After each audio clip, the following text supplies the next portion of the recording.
നമസ്കാരം.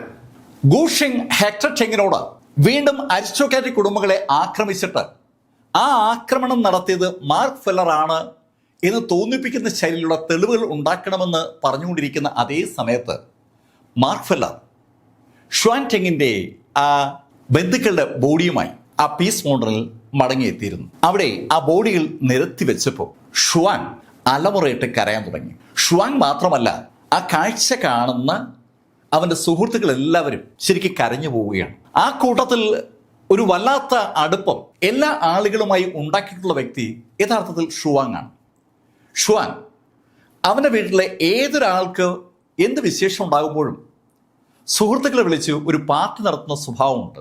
അതുകൊണ്ട് തന്നെ ആ മരണപ്പെട്ടിരിക്കുന്ന എല്ലാ ആളുകളെയും ഷുവാങ്ങിന്റെ ആ സുഹൃത്തുക്കൾക്ക് അറിയാം. മാർക്ക് ഫെല്ലറും എമിലി ബ്ലാക്കും ഷുവാങ് ഏർപ്പാടാക്കിയ ആ പാർട്ടി പങ്കെടുത്തതാണ്. അന്ന് യഥാർത്ഥത്തിൽ എമിലി ബ്ലാക്കിന്റെ തിരിച്ചുവരവ് ആഘോഷിക്കാൻ വേണ്ടിയാണ് ഷുവാങ് ആ പാർട്ടി നടത്തിയത്. ഷുവാങ് അങ്ങനെയാണ്, ഏത് സന്തോഷവും ആഘോഷിക്കും. ആ ഷുവാങ്ങിന്റെ കുടുംബത്തെയാണ് ഇത് പൂർണ്ണമായും തുടച്ചു മാറ്റിയിരിക്കുന്നത്. കരഞ്ഞുകൊണ്ട് ഷുവാങ് ഉറക്കെ പറഞ്ഞു, എനിക്ക് ആ ചോറസിനെ കൊല്ലണം. അവൻ ആവർത്തിച്ച് അത് പറഞ്ഞതും മാർക്ക് ഫെല്ലർ ഷുവാങ്ങിനോട് പറഞ്ഞു, ഷുവാങ്, ടോറസ് അല്ല ഇത് ചെയ്തത്. മാർക്ക്, നീ എന്തായി പറയുന്നത്? അതെ ഷുവാങ്, ഇത് ചെയ്തത് ഹെക്ടർ ടെങ് ആണ്. ഹെക്ടർ ടെങ് എന്ന് കേട്ടതും കോങ് യാനിക് മാർക്കിനോട് ചോദിച്ചു, ഏത് ആ സെൻട്രൽ പ്ലെയിനിലെ നമ്പർ 1 ഹെക്ടർ ടെങ്ങോ?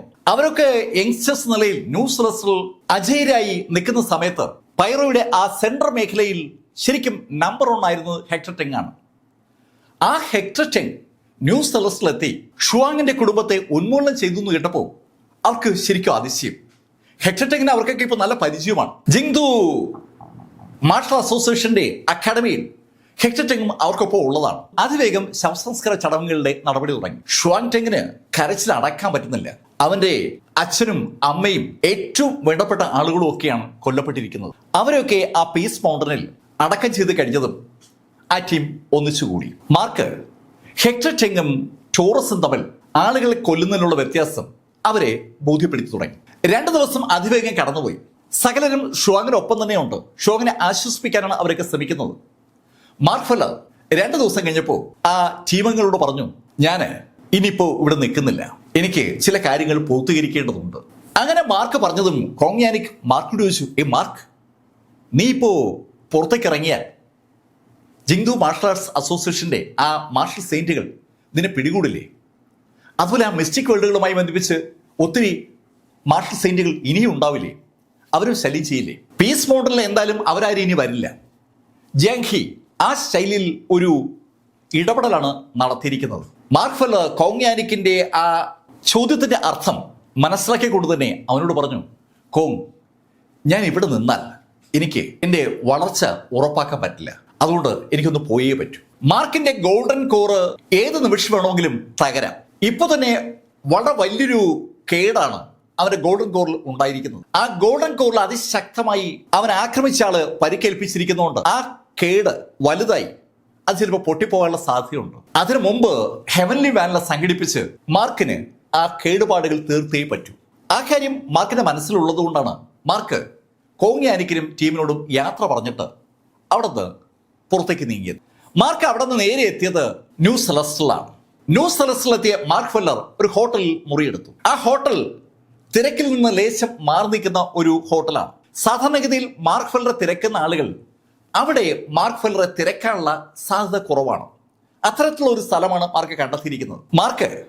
മാർക്കിന്റെ ആ മോതിരം കയ്യിലെടുത്തു. അതിലെ നിലവറയ്ക്കുള്ളിലേക്ക് മാർക്കിന്റെ ആ ഡിവൈൻ സെൻസിനെ വീണ്ടും കയറ്റി വിട്ടു. ആ നിലവറയ്ക്കുള്ളിൽ അടക്കപ്പെട്ടിരിക്കുന്ന ആ ഡിവൈൻ സെൻസിന് ചിലപ്പോ ഹെവൻലി വാനിലെ കുറിച്ച് എന്തെങ്കിലും പറയാനുണ്ടാവും. അത് എന്താണെന്ന് അറിയാൻ വേണ്ടിയാണ് മാർക്ക് ശരിക്കും രഹസ്യമായിട്ട് അവിടെ വന്ന് താമസിക്കുന്നത്. മാർക്ക് മുറിയൊക്കെ അടച്ച് ബന്ദോബസ്താക്കിയതിന് ശേഷം കിടക്കയിലിരുന്ന് ആ ഡിവൈൻ സെൻസ് ആ മോതിരത്തിനുള്ളിലൂടെ നിലവറയ്ക്കകത്തേക്ക് കയറ്റി മാർക്കിന്റെ ആ ഡിവൈൻ സെൻസ് പതുക്കെ നടന്ന് ആ കറുപ്പ് തളം കെട്ടി കിടക്കുന്ന കുഴിയുടെ അടുത്തെത്തി. മാർക്ക് അവിടെ എത്തിയുടൻ ഉറക്കെ വിളിച്ചു, ബുദൂസ്! ഉടൻ തന്നെ മറുഭാഗത്ത് മറുപടി കിട്ടി, നിന്നോട് ഞാൻ പറഞ്ഞിട്ടല്ലേ ബുദൂസ് എന്ന് വിളിക്കരുതെന്ന്? നിങ്ങളെ പിന്നെ ഞാൻ എന്ത് വിളിക്കും? മരത്തലയാണോ അതോ ഇരുമ്പ് തലയാണോ? നിങ്ങൾക്കൊരു പേരില്ലല്ലോ. അതുകൊണ്ടാണ് ഞാൻ എളുപ്പത്തിന് തിരിച്ചറിയാൻ വേണ്ടി നിങ്ങൾക്കൊരു പേരിട്ടത്. നല്ല പേരല്ലേ ബുദൂസ്?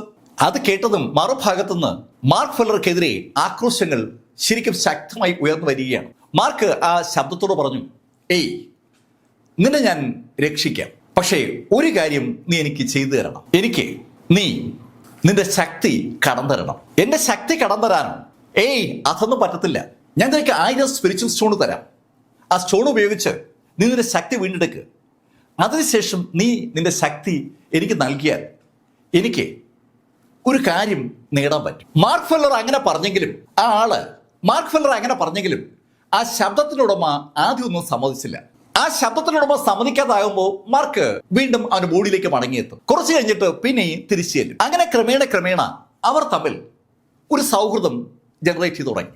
അവസാനം ആ ശബ്ദം സമ്മതിച്ചു. ആ ശബ്ദം സമ്മതിച്ചതും മാർക്ക് ഫെല്ലർ ആ ശബ്ദത്തിന് ശക്തി വീണ്ടും കിട്ടാൻ വേണ്ടി അവന്റെ ആ രണ്ടാമത്തെ നിലവറയിലുള്ള സ്പിരിച്വൽ സ്റ്റോണിൽ നിന്ന് 1000 സ്റ്റോൺ പുറത്തെടുത്ത് അത് ഒന്നൊന്നായി ആ മോതിരത്തിനകത്തേക്ക് ഇട്ടു തുടങ്ങി. ആ മോതിരത്തിന്റെ അടുത്തേക്ക് ആ സ്റ്റോൺ നീക്കി വെക്കുമ്പോൾ തന്നെ ശരിക്കും കണ്ണഞ്ചിക്കുന്ന വേഗതയിൽ അതങ്ങ് അപ്രത്യക്ഷമാവുകയാണ്.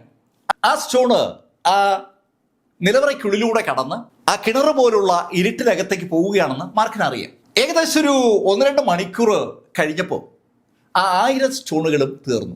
മാർക്ക് വീണ്ടും ആ മോതിരത്തിനകത്തേക്ക് കയറി. മാർക്കിന്റെ ഡിവൈൻ സെൻസ് താഴെ വരുമ്പോൾ ആ കറുത്ത കിണറിന്റെ അടിയിൽ നിന്നുള്ള പ്രകാശത്തിന്റെ ശക്തി കൂടിയിരിക്കുകയാണ്. മാർക്ക് അത് കണ്ടതും ഉറക്കെ ആ ഇരുട്ടിലേക്ക് നോക്കി വിളിച്ചു, ഏ ബുദൂസ്, മുകളിലേക്ക് വാ. മാർക്ക് എങ്ങനെ 2 തവണ വിളിച്ചതും താഴെന്ന് ഒരു പ്രകാശം അതിവേഗം മുകളിലേക്ക് കുതിച്ചു. ശരിക്കും ആ പ്രകാശത്തിന് ശക്തി ഇല്ലാത്തത് കൊണ്ട് അത് ആ കിണറിനടിയിൽ പെട്ടുകിടക്കുകയായിരുന്നു. ഇപ്പോ മാർക്കിന്റെ ഏകദേശം 5000-ഓളം സ്പിരിച്വൽ സ്റ്റോണുകളും മാർക്കിപ്പോ ആ മീശയുടെ കയ്യിൽ നിന്ന് വാങ്ങിച്ച് അയക്ക് കൊടുത്ത 1000 സ്റ്റോണും ചേർത്ത് ഏകദേശം 6000 സ്പിരിച്വൽ സ്റ്റോണുകൾ ആ കിണറിനകത്ത് വീണിരുന്നു. ആ 6000 സ്പിരിച്വൽ സ്റ്റോണുകൾ നൽകിയ ശക്തിയിൽ ആ ശബ്ദത്തിന്റെ ഉടമയ്ക്ക് ഒരു ശക്തി കിട്ടിയിരിക്കുകയാണ്. മാർക്ക് അമ്പരന്ന് നോക്കപ്പോഴത്തേക്കും ആ പ്രകാശം നേരെ മുകളിലേക്ക് പൊങ്ങി വന്ന് അല്പദൂരം മുകളിലോട്ട് പോയിട്ട് നേരെ താഴ്ന്ന് മാർക്കിന് തൊട്ടു മുന്നിലായി ആ പ്രകാശം ഒന്ന് കേന്ദ്രീകരിച്ചു. കണ്ണഞ്ചിക്കുന്ന ആ പ്രകാശം ഏതാനും സെക്കൻഡ് കഴിഞ്ഞപ്പോൾ ഒരു ആൾ രൂപമായി മാറി. ഏകദേശം 140 സെന്റിമീറ്റർ പൊക്കമുള്ള ഒരു മനുഷ്യനാണ് മാർക്കിന്റെ മുന്നിൽ ഇപ്പോ കാണപ്പെടുന്നത്. ആ ശബ്ദം മാർക്കിനെ കണ്ടതും മാർക്കിനോട് പറഞ്ഞു, ഏയ് ചെറുപ്പക്കാരാ, താങ്ക് യു. മാർക്ക് ആ ശബ്ദത്തിന്റെ ഉടമയെ കൗതുപൂർവ്വം നോക്കുകയാണ്. അത് കണ്ടതും ആ ശബ്ദം പറഞ്ഞു, ഏയ് മാർക്ക്, നീ എന്താ നോക്കുന്നേ? ഈ നോട്ടം അത്ര ശരിയല്ല കേട്ടോ. നിന്നെപ്പോലുള്ള ആളുകൾ ഇങ്ങനെ നോക്കിയത് കൊണ്ടാണ് ഞാൻ ആളുകളെയൊക്കെ കൊന്നൊടുക്കിയത്. അത്ര നല്ല രൂപമല്ല അവിടെ കാണപ്പെടുന്നത്. ആ രൂപം അയാൾക്കൊരു അപകർഷത ഉണ്ടാക്കിയിരുന്നു. ആ അപകർഷതാ ബോധം പിന്നീട് ആളുകളെ കൊലപ്പെടുത്തുന്ന ഒരു വാസനയായി മാറിയതാണ്. മാർക്ക് ഫെല്ലർ അയാൾ സൂക്ഷിച്ചു നോക്കുന്ന കണ്ടപ്പോൾ വീണ്ടും ആ പഴയ വാസനയിലേക്ക് മടങ്ങി വരികയാണ്. മാർക്ക് അയാളോട് പറഞ്ഞു, ഏയ് ഞാൻ അങ്ങനെ നോക്കിയതല്ല, ഞാൻ നിങ്ങൾക്ക് നല്ലൊരു ബോഡി സംഘടിപ്പിച്ച് തരുന്നതിനെ കുറിച്ചാണ് ആലോചിച്ചത്. അത് കേട്ടപ്പോൾ ആ ചെറിയ രൂപത്തിന് ഒത്തിരി സന്തോഷമായി. അത് മാർക്കിനോട് പറഞ്ഞു, എനിക്ക് വേണ്ടത് നിന്റെ ഈ ബോഡിയാണ്. അങ്ങനെ അയാൾ പറഞ്ഞതും മാർക്ക് അയാളോട് ചോദിച്ചു, ഓക്കെ, ഞാൻ എൻ്റെ ബോഡി നിങ്ങൾക്ക് നൽകിയാൽ നിങ്ങൾക്ക് ആരെ എല്ലാം വകവരുത്താൻ പറ്റും? മാർക്ക്, നീ എന്താ ഉദ്ദേശിക്കുന്നത്? അല്ല, നിനക്ക് ഈ മാർഷൽ സെയിന്റിനെയൊക്കെ കൊല്ലാൻ പറ്റും? മാർക്ക്, അതെന്ത് ചോദ്യമാണ്? മാർഷൽ സെയിന്റ് ഒന്നും എൻ്റെ മുന്നിൽ ഒന്നുമല്ല. മാർഷൽ സെയിന്റുകളാണ് ഇപ്പോൾ മാർക്കിന്റെ ഒരു പേടി സ്വപ്നം. അവരെ നേരിടാൻ ഈ ബുദ്ധൂസിന്റെ ശക്തിക്ക് കഴിയുമെന്ന് ആ ബുദ്ധൂസ് പറഞ്ഞപ്പോൾ മാർക്കിന് ശരിക്കും സന്തോഷമായി. മാർക്ക് അയാളോട് വീണ്ടും ചോദിച്ചു, ഉറപ്പാണോ? ഉറപ്പാണ്. ഓക്കെ, അങ്ങനെയെങ്കിൽ ഞാൻ എൻ്റെ ബോഡിയിലേക്ക് നിങ്ങൾക്ക് പ്രവേശനം നൽകാം. അങ്ങനെ പറഞ്ഞിട്ട് മാർക്കിന്റെ ആ ഡിവൈൻ സെൻസ് ആ മോതിരത്തിന്റെ മുകളിലേക്ക് കൊണ്ടുവന്നു. മാർക്കിന്റെ ബോഡിയിലേക്ക് മാർക്ക് കയറി. ആ സമയത്ത് തന്നെ മാർക്കിനെ ഫോളോ ചെയ്ത് ആ ഡിവൈൻ സെൻസും മോതിരത്തിന്റെ മുകളിലെത്തി. മാർക്ക് അയാളോട് പറഞ്ഞു, ഓക്കെ, ഞാൻ നിങ്ങളെ എൻ്റെ ബോഡിയിലേക്ക് കയറാൻ അനുവദിക്കാൻ പോവുകയാണ്. അത് കേട്ടതും മാർക്ക് ബുദ്ധൂസ് എന്ന് വിളിക്കുന്ന അയാൾ മാർക്കിനോട് ചോദിച്ചു, ഏയ് മാർക്ക്, നീ ആലോചിച്ചു തന്നെയാണോ സമ്മതിക്കുന്നത്? അതെ, ഞാൻ ആലോചിച്ചായിരുന്നു. പക്ഷെ ഒരു കാര്യം നിങ്ങൾ ശ്രദ്ധിക്കണം, എൻ്റെ ബോഡി കയറി ആധിപത്യമൊന്നും സ്ഥാപിക്കരുത്. മാർക്കിന്റെ ബോഡിക്കുള്ളിലേക്ക് ആ ഡിവൈൻ സെൻസ് കയറുമ്പോൾ മാർക്കിന്റെ ബോഡിയിൽ 2 ഡിവൈൻ സെൻസ് ആവും, മാർക്കിൻ്റെതും ആ ബുദ്ധൂസിൻ്റെതും. ബുദ്ധൂസിന്റെ ഡിവൈൻ സെൻസ് മാർക്കിന്റെ ഡിവൈൻ സെൻസിനെ ഒതുക്കി കളയരുതെന്നാണ് മാർക്ക് പറഞ്ഞത്. അത് കേട്ടതും ബുദ്ധൂസ് പറഞ്ഞു, ഏയ് അതിനെക്കുറിച്ച് ആലോചിച്ച് പേടിക്കണ്ട, ഞാൻ എപ്പോഴും നിന്നെ സഹായിക്കാനായി നിന്നോടൊപ്പം ഉണ്ടാവും. അങ്ങനെ ബുദ്ധൂസ് പറഞ്ഞതും മാർക്ക് ഫെല്ലർ കണ്ണുകൾ അടച്ചു. കണ്ണുകൾ അടച്ച ആ നിമിഷത്തിൽ ആ ബുദ്ധൂസിന്റെ എനർജി രൂപം പതുക്കെ ചെറിയൊരു പ്രകാശരശ്മിയായി മാർക്കിന്റെ നെറ്റിക്ക് നേരെ പാഞ്ഞു വന്നു. മാർക്കിന്റെ ഗ്ലാബല്ലേ ആ എനർജി തൊട്ടതും മാർക്കിന്റെ ബോഡി ഒന്ന് വിറച്ചു. മാർക്കിന്റെ ബോഡിക്കുള്ളിലേക്ക് മറ്റൊരു സെൻസ് കൂടി കയറുകയാണ്, മറ്റൊരു ആത്മാവ് കൂടി കയറുകയാണെന്ന് അർത്ഥം. മാർക്ക് ഒന്ന് വിറച്ചതും ആ സെൻസ് മാർക്കിന്റെ ബോഡിക്കുള്ളിലേക്ക് കയറി കഴിഞ്ഞു. ശരിക്കും ബോഡിക്കുള്ളിലേക്ക് കയറി കഴിഞ്ഞതും ആ ബുദ്ധൂസ് വല്ലാത്ത സന്തോഷത്തിലായി. അയാൾ ആദ്യമായിട്ടാണ് ഒരു കരുത്തുറ്റ ബോഡിക്കുള്ളിലേക്ക് കയറുന്നത്. മാർക്കിന്റെ ബോഡി കയോട്ടിക് ബോഡിയാണ്. ലോകത്ത് അപൂർവം ആളുകൾക്ക് മാത്രമുള്ള അതിശക്തമായ ബോഡിയാണ് മാർക്ക് ഫെല്ലറുടേത്. ആ ബോഡിക്കുള്ളിലേക്ക് കടന്ന് ബുദ്ധൂസ് നോക്കുമ്പോൾ മാർക്ക് ഫെല്ലറുടെ ബോധമനസ്സ് അവിടെ ശബ്ദമണിഞ്ഞിരിക്കുകയാണ്. മാർക്കിന്റെ ആ ബോധമനസ്സിനെ ഒന്ന് നോക്കിയിട്ട് ബുദ്ധൂസ് മാർക്കിനോട് പറഞ്ഞു, ഏഹേ മാർക്ക് ഫെല്ലർ, നീ ശരിക്കും ഒരു മണ്ടൻ തന്നെയാണ്. എന്നെ പോലെ ഒരാളെ നിന്റെ ബോഡിയിലേക്ക് നീ കയറ്റി വിടാൻ പാടില്ലായിരുന്നു. ഏയ് ബുദ്ധൂസ്, നിങ്ങൾ എന്തായി പറയുന്നത്? മാർക്ക് ഫെല്ലർ, ശരിക്കും എനിക്ക് നിന്റെ ഈ ബോഡി ഇഷ്ടമായി. ഇനി പിന്നെ നീ ഈ ബോഡിയിൽ ആവശ്യമില്ല, നിന്നെ ഞാൻ ഇവിടുന്ന് ഒഴിവാക്കാൻ പോവുകയാണ്. അങ്ങനെ പറഞ്ഞിട്ട് ആ ബുദ്ധൂസിന്റെ ഡിവൈൻ സെൻസ് മാർക്കിന്റെ ഡിവൈൻ സെൻസിനെ പാഞ്ഞു വന്നു. ശരിക്കും ഒരൊറ്റ ഇടിക്ക് മാർക്കിന്റെ ഡിവൈൻ സെൻസിനെ തെറിപ്പിക്കാനുള്ള കരുത്ത് ബുദ്ധൂസിനുണ്ട്. ബുദ്ധൂസ് മാർഷൽ സൈന്റിനും മുകളിലുള്ള കപ്പാസിറ്റി ഉള്ള ഒരാളാണല്ലോ. ആ divine sense Mark Feller divine സെൻസിനെ അതിശക്തമായി ഒന്ന് പഞ്ച് ചെയ്തതും മാർക്കിനും അയാൾക്കും ഇടയിലായി പെട്ടെന്ന് ഒരു പ്രകാശം പ്രത്യക്ഷപ്പെട്ടു. ആ പ്രകാശം ബുദ്ധൂസിന്റെ പഞ്ചിനെ തടഞ്ഞിരിക്കുകയാണ്. മാർക്ക് ഫെല്ലറുടെ തൊട്ടു മുന്നിൽ ഒരു പ്രകാശം വന്നുപെട്ടത് മാർക്കും കണ്ടു. ബുദ്ധൂസ് മാർക്കിനെ ഇടിക്കാൻ പോയപ്പോൾ ശരിക്കും ഞെട്ടിപ്പോയിരുന്നു. മാർക്ക് പ്രതീക്ഷിക്കാത്ത കാര്യമാണ് സംഭവിച്ചത്. മാർക്ക് ഒരുപാട് നാൾ ആലോചിച്ചതിന് ശേഷമാണ് യഥാർത്ഥത്തിൽ ബുദ്ധൂസിന് മാർക്കിന്റെ ബോഡിയിൽ കയറാൻ അനുവാദം കൊടുത്തത്.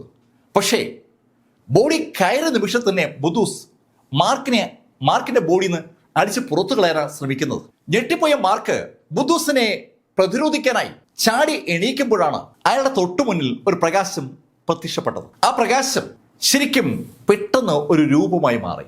നല്ല പൊക്കമുള്ള ഗാംഭീര്യമുള്ള ഒരു രൂപം. ആ രൂപത്തെ കണ്ടതും ബുദ്ധൂസ് ആലില പോലെ വിറയ്ക്കാൻ തുടങ്ങി. വിറയ്ക്കുന്ന ബുദ്ധൂസ് പെട്ടെന്നാണ് മുട്ടുകുത്തി കൈകൂപ്പി ആ രൂപത്തോട് അപേക്ഷിക്കുന്നത് മാർക്ക് കേൾക്കുന്നത്. ഗാർഡിയൻ, ഗാർഡിയൻ, ഗാർഡിയൻ ക്ഷമിക്കണം അങ്ങ്, ഗാർഡിയൻ ക്ഷമിക്കണം അങ്ങ് എന്ന 3 പദങ്ങൾ ബുദ്ധൂസ് പറഞ്ഞതും നല്ല മുഴക്കമുള്ള ശബ്ദം മാർക്ക് കേട്ടു. ഏയ്, നീ എന്റെ മകന്റെ ബോഡി സ്വന്തമാക്കാൻ ശ്രമിക്കുകയാണ്. ആ ശബ്ദം അതുകൂടി പറഞ്ഞതും ബുദ്ധൂസ് അക്ഷരാർത്ഥത്തിൽ വിറച്ചുകൊണ്ട് തല ശരിക്കും ആ പ്ലാറ്റ്ഫോമിലേക്ക് കുനിച്ചു. അവൻ തല കുനിച്ച് കരഞ്ഞുകൊണ്ട് പേടിച്ച് വിറച്ചുകൊണ്ട് ആ ഗാർഡിയനോട് പറഞ്ഞു, ക്ഷമിക്കണം, ക്ഷമിക്കണം, രണ്ടാമതൊരിക്കൽ ഞാനിത് ചെയ്യത്തില്ല. ഒരു കാരണവശാലും ഞാൻ മാർക്കിനെ ഉപദ്രവിക്കില്ല. അങ്ങനെ ആ ശബ്ദത്തോട് ബുദ്ധൂസ് പറഞ്ഞതും ആ ശബ്ദം ബുദ്ധൂസിനോട് പറഞ്ഞു, സാധാരണഗതിയിൽ ഞാൻ ഒരാൾക്കും രണ്ടാമതൊരു ചാൻസ് കൊടുക്കുന്നതല്ല, പക്ഷെ ഇവിടെ നിനക്ക് ഞാൻ ആദ്യമായി രണ്ടാമതൊരു ചാൻസ് നൽകുകയാണ്. Be careful. അങ്ങനെ ആ ശബ്ദം പറഞ്ഞതും മാർക്ക് ഫെല്ലർ അമ്പരപ്പോടെ വിളിച്ചു പോവുകയാണ്. അച്ഛാ! മാർക്ക് കാണാനും കേൾക്കാനും ആഗ്രഹിച്ചിരുന്ന അവന്റെ പിതാവാണ് അവനെ മറഞ്ഞു നിൽക്കുന്നത്. മാർക്ക് അച്ഛാന്ന് വിളിച്ചതും മാർക്കിന്റെ മുന്നിലുള്ള ആ രൂപം തിരിഞ്ഞ് മാർക്കിനൊന്ന് നോക്കി. ശരിക്കും അമ്പരപ്പിക്കുന്ന ശാന്തതയുള്ള ആ മുഖം മാർക്കിനെ നോക്കിയിട്ട് മാർക്കിനോട് പറഞ്ഞു, മാർക്ക്, നമ്മൾ തമ്മിൽ കണ്ടുമുട്ടുമ്പോൾ നീ ശരിക്കും ശക്തനായിരിക്കും, അതുവരെ നീ ശ്രമിച്ചുകൊണ്ടേ ഇരിക്കുക. അങ്ങനെ മാർക്കിനോട് ആ ശബ്ദം പറയുമ്പോഴേക്കും ആ ശബ്ദം പതുക്കെ പതുക്കെ അലിഞ്ഞലിഞ്ഞ് ഇല്ലാതാവുകയാണ്. മാർക്ക് അച്ഛാന്ന് രണ്ടാമത് വിളിക്കുമ്പോഴേക്കും ആ രൂപം പൂർണ്ണമായും ഇല്ലാതായി. ആ രൂപം അപ്രത്യക്ഷമായതും മാർക്ക് ആ രൂപം അപ്രത്യക്ഷമായ ആ ഭാഗത്തേക്ക് അങ്ങനെ നോക്കി നിൽക്കുമ്പോൾ ബുദ്ധൂസിന്റെ ശബ്ദം മാർക്ക് കേട്ടു. ഏയ് മാർക്ക് ഫെല്ലർ, നിനക്ക് ഇത്ര ശക്തനായ പിതാവുണ്ടെന്നുള്ള കാര്യം നീ എന്താ എന്നോട് പറയാതിരുന്നത്? ബുദ്ധൂസിന്റെ ആ ചോദ്യം കേട്ടപ്പോഴാണ് മാർക്കിന് ഒരു ബോധം ഉണ്ടാവുന്നത്. മാർക്ക് ആ ബുദ്ധൂസിനോട് ചോദിച്ചു, ഏയ്, നിനക്ക് എന്റെ അച്ഛനെ അറിയൂ? എന്റെ അച്ഛൻ എങ്ങോട്ടാ പോയത്? എന്റെ അച്ഛൻ എവിടെ താമസിക്കുന്നത്? എന്റെ അച്ഛൻ നിങ്ങൾക്ക് എങ്ങനെ അറിയാവുന്നത്? എന്റെ അച്ഛൻ എന്ന് എടുത്തു പറഞ്ഞുകൊണ്ട് മാർക്ക് ഫെല്ലർ ആ ചോദ്യങ്ങൾ ചോദിക്കുമ്പോൾ ബുദ്ധൂസ് മാർക്കിനോട് ചോദിച്ചു, ഹേയ്, നീ എന്ത് ചോദ്യമായി ചോദിക്കുന്നത്? നിന്റെ അച്ഛനെ കുറിച്ച് നീ എന്നോട് ചോദിക്കുന്നു.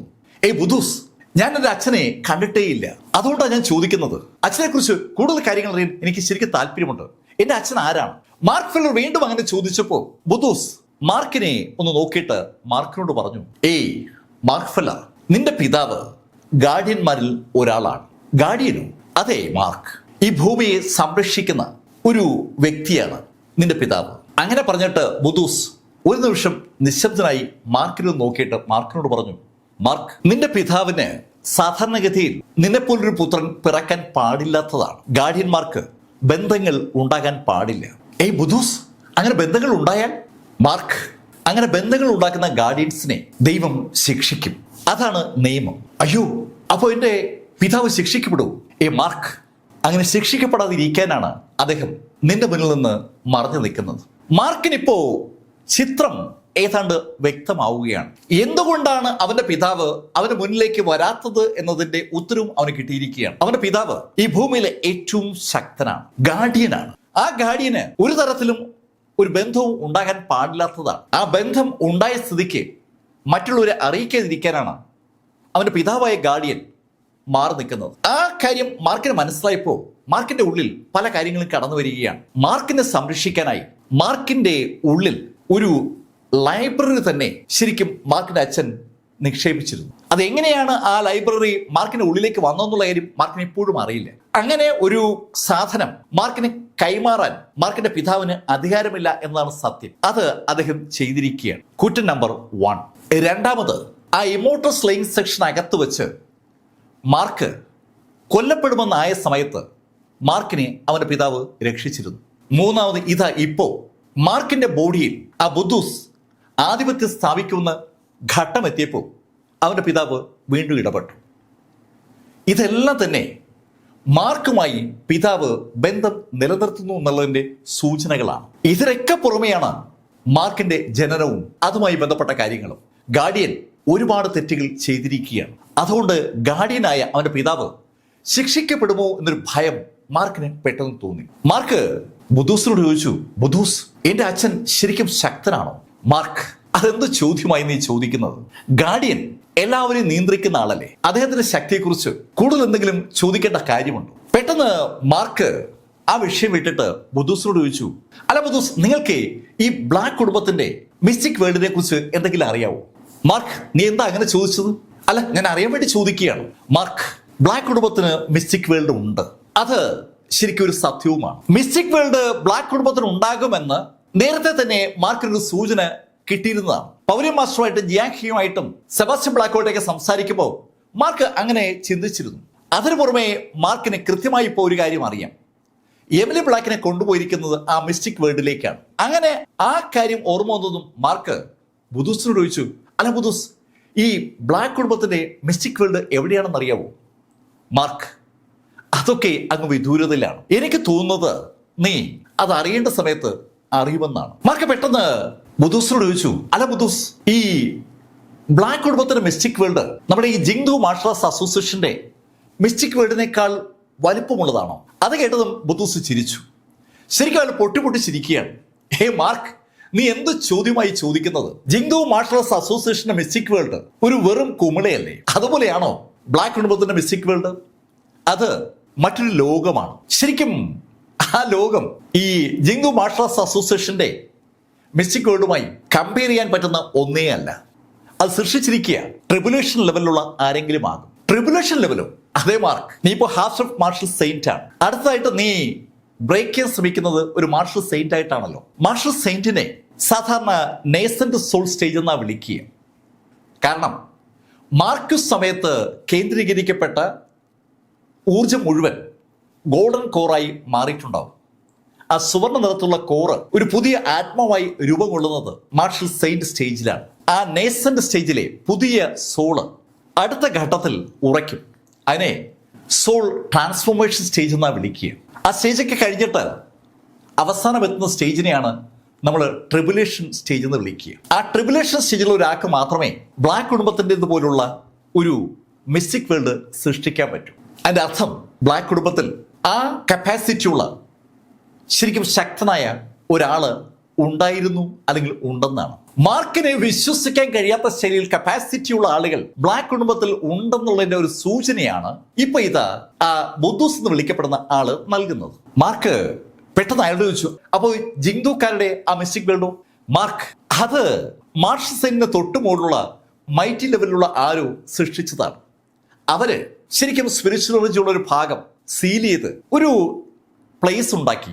അത് മാത്രമാണ് ആ മിസ്റ്റിക് വേൾഡ്. അല്ല ബുദ്ധൂസേ, ഞാന് യഥാർത്ഥത്തിൽ നിങ്ങൾക്ക് ഈ ശക്തി നൽകിയത് ആ മിസ്റ്റിക് വേൾഡിൽ കയറി ഹെവൻലി വാനില് ഉണ്ടെന്ന് നോക്കാൻ വേണ്ടിയാണ്. മാർക്ക്, നീ എന്ത് ചോദ്യമായി ചോദിക്കുന്നത്? ഹെവൻലി വാനില എങ്ങനെയാ സെക്കൻഡ് മിസ്റ്റിക് വേൾഡിൽ ഉണ്ടാവുക? ഞാൻ പറഞ്ഞില്ലേ, അത് മൈറ്റി ലെവലിലുള്ള ആരോ ഒരു സ്പേസ് അടച്ചെടുത്ത ഒരു ചെറിയ സ്ഥലമാണ്. അവിടെയൊന്നും ഒരിക്കലും ഹെവൻലി വാനില വളരില്ല. ഹെവൻലി വാനില വളരുന്നത് ഈ വലിയ മിസ്റ്റിക് വേൾഡുകളിലാണ്. അത്തരത്തിലുള്ള മിസ്റ്റിക് വേൾഡുകൾ ഒരുപാടുണ്ട്. ആ മിസ്റ്റിക് വേൾഡുകളിൽ വളരുന്ന ഹെവൻലി വാനിലയാണ് നീ വേണമെന്ന് പറയുന്നത്. മാർക്ക്, നീ പറയുന്നതിന്റെ അർത്ഥം നിന്റെ ഗോൾഡൻ കോറ് കുഴപ്പത്തിലാണെന്നല്ലേ? അതേ ബുദ്ധൂസ്, അതെങ്ങനെ മനസ്സിലായി?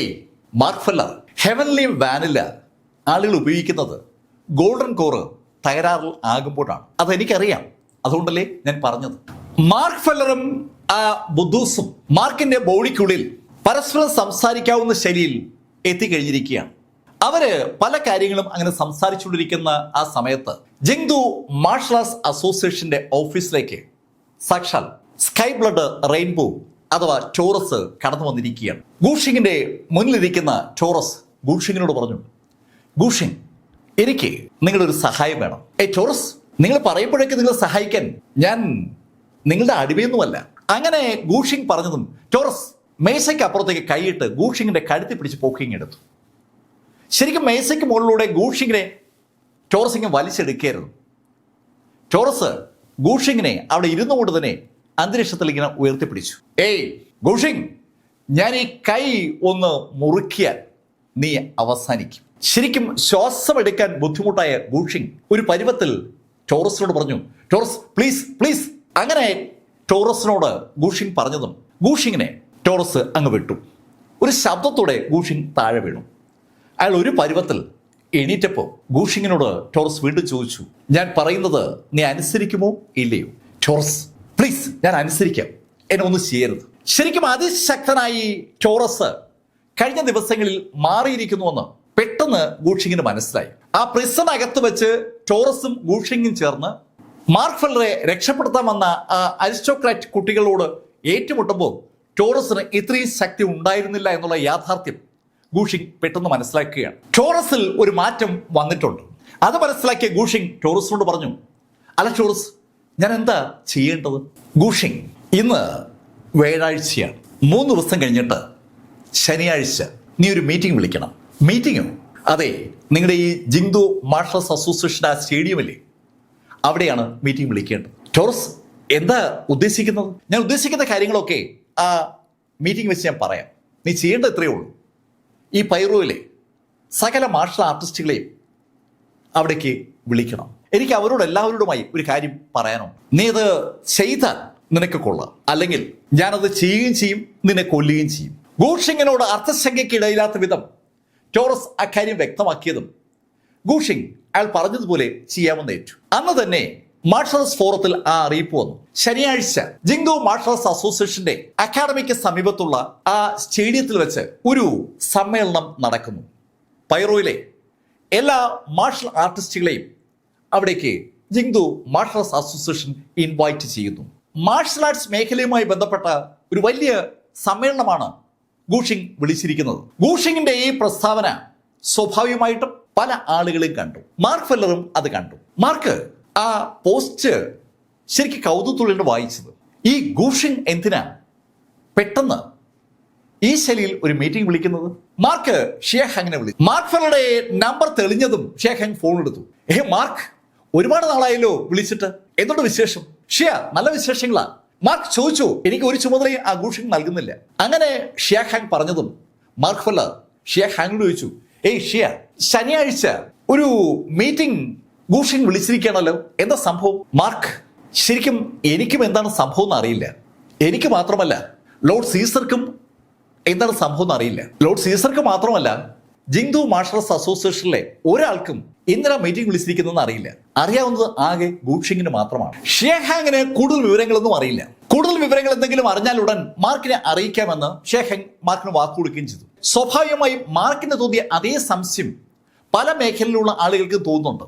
എന്തായാലും ജിങ്ദു മാർഷൽ ആർട്സ് അസോസിയേഷൻ കാലങ്ങൾക്ക് ശേഷമാണ് സകല മാർഷൽ ആർട്ടിസ്റ്റുകളുടെയും ഒരു മീറ്റിംഗ് വിളിക്കുന്നത്. അതുകൊണ്ട് തന്നെ ശനിയാഴ്ച രാവിലെ ആയപ്പോൾ തന്നെ ആ സ്റ്റേഡിയത്തിലേക്ക് മാർഷൽ ആർട്ടിസ്റ്റുകളുടെ ഒരു ഒഴുക്ക് തന്നെ ഉണ്ടായി.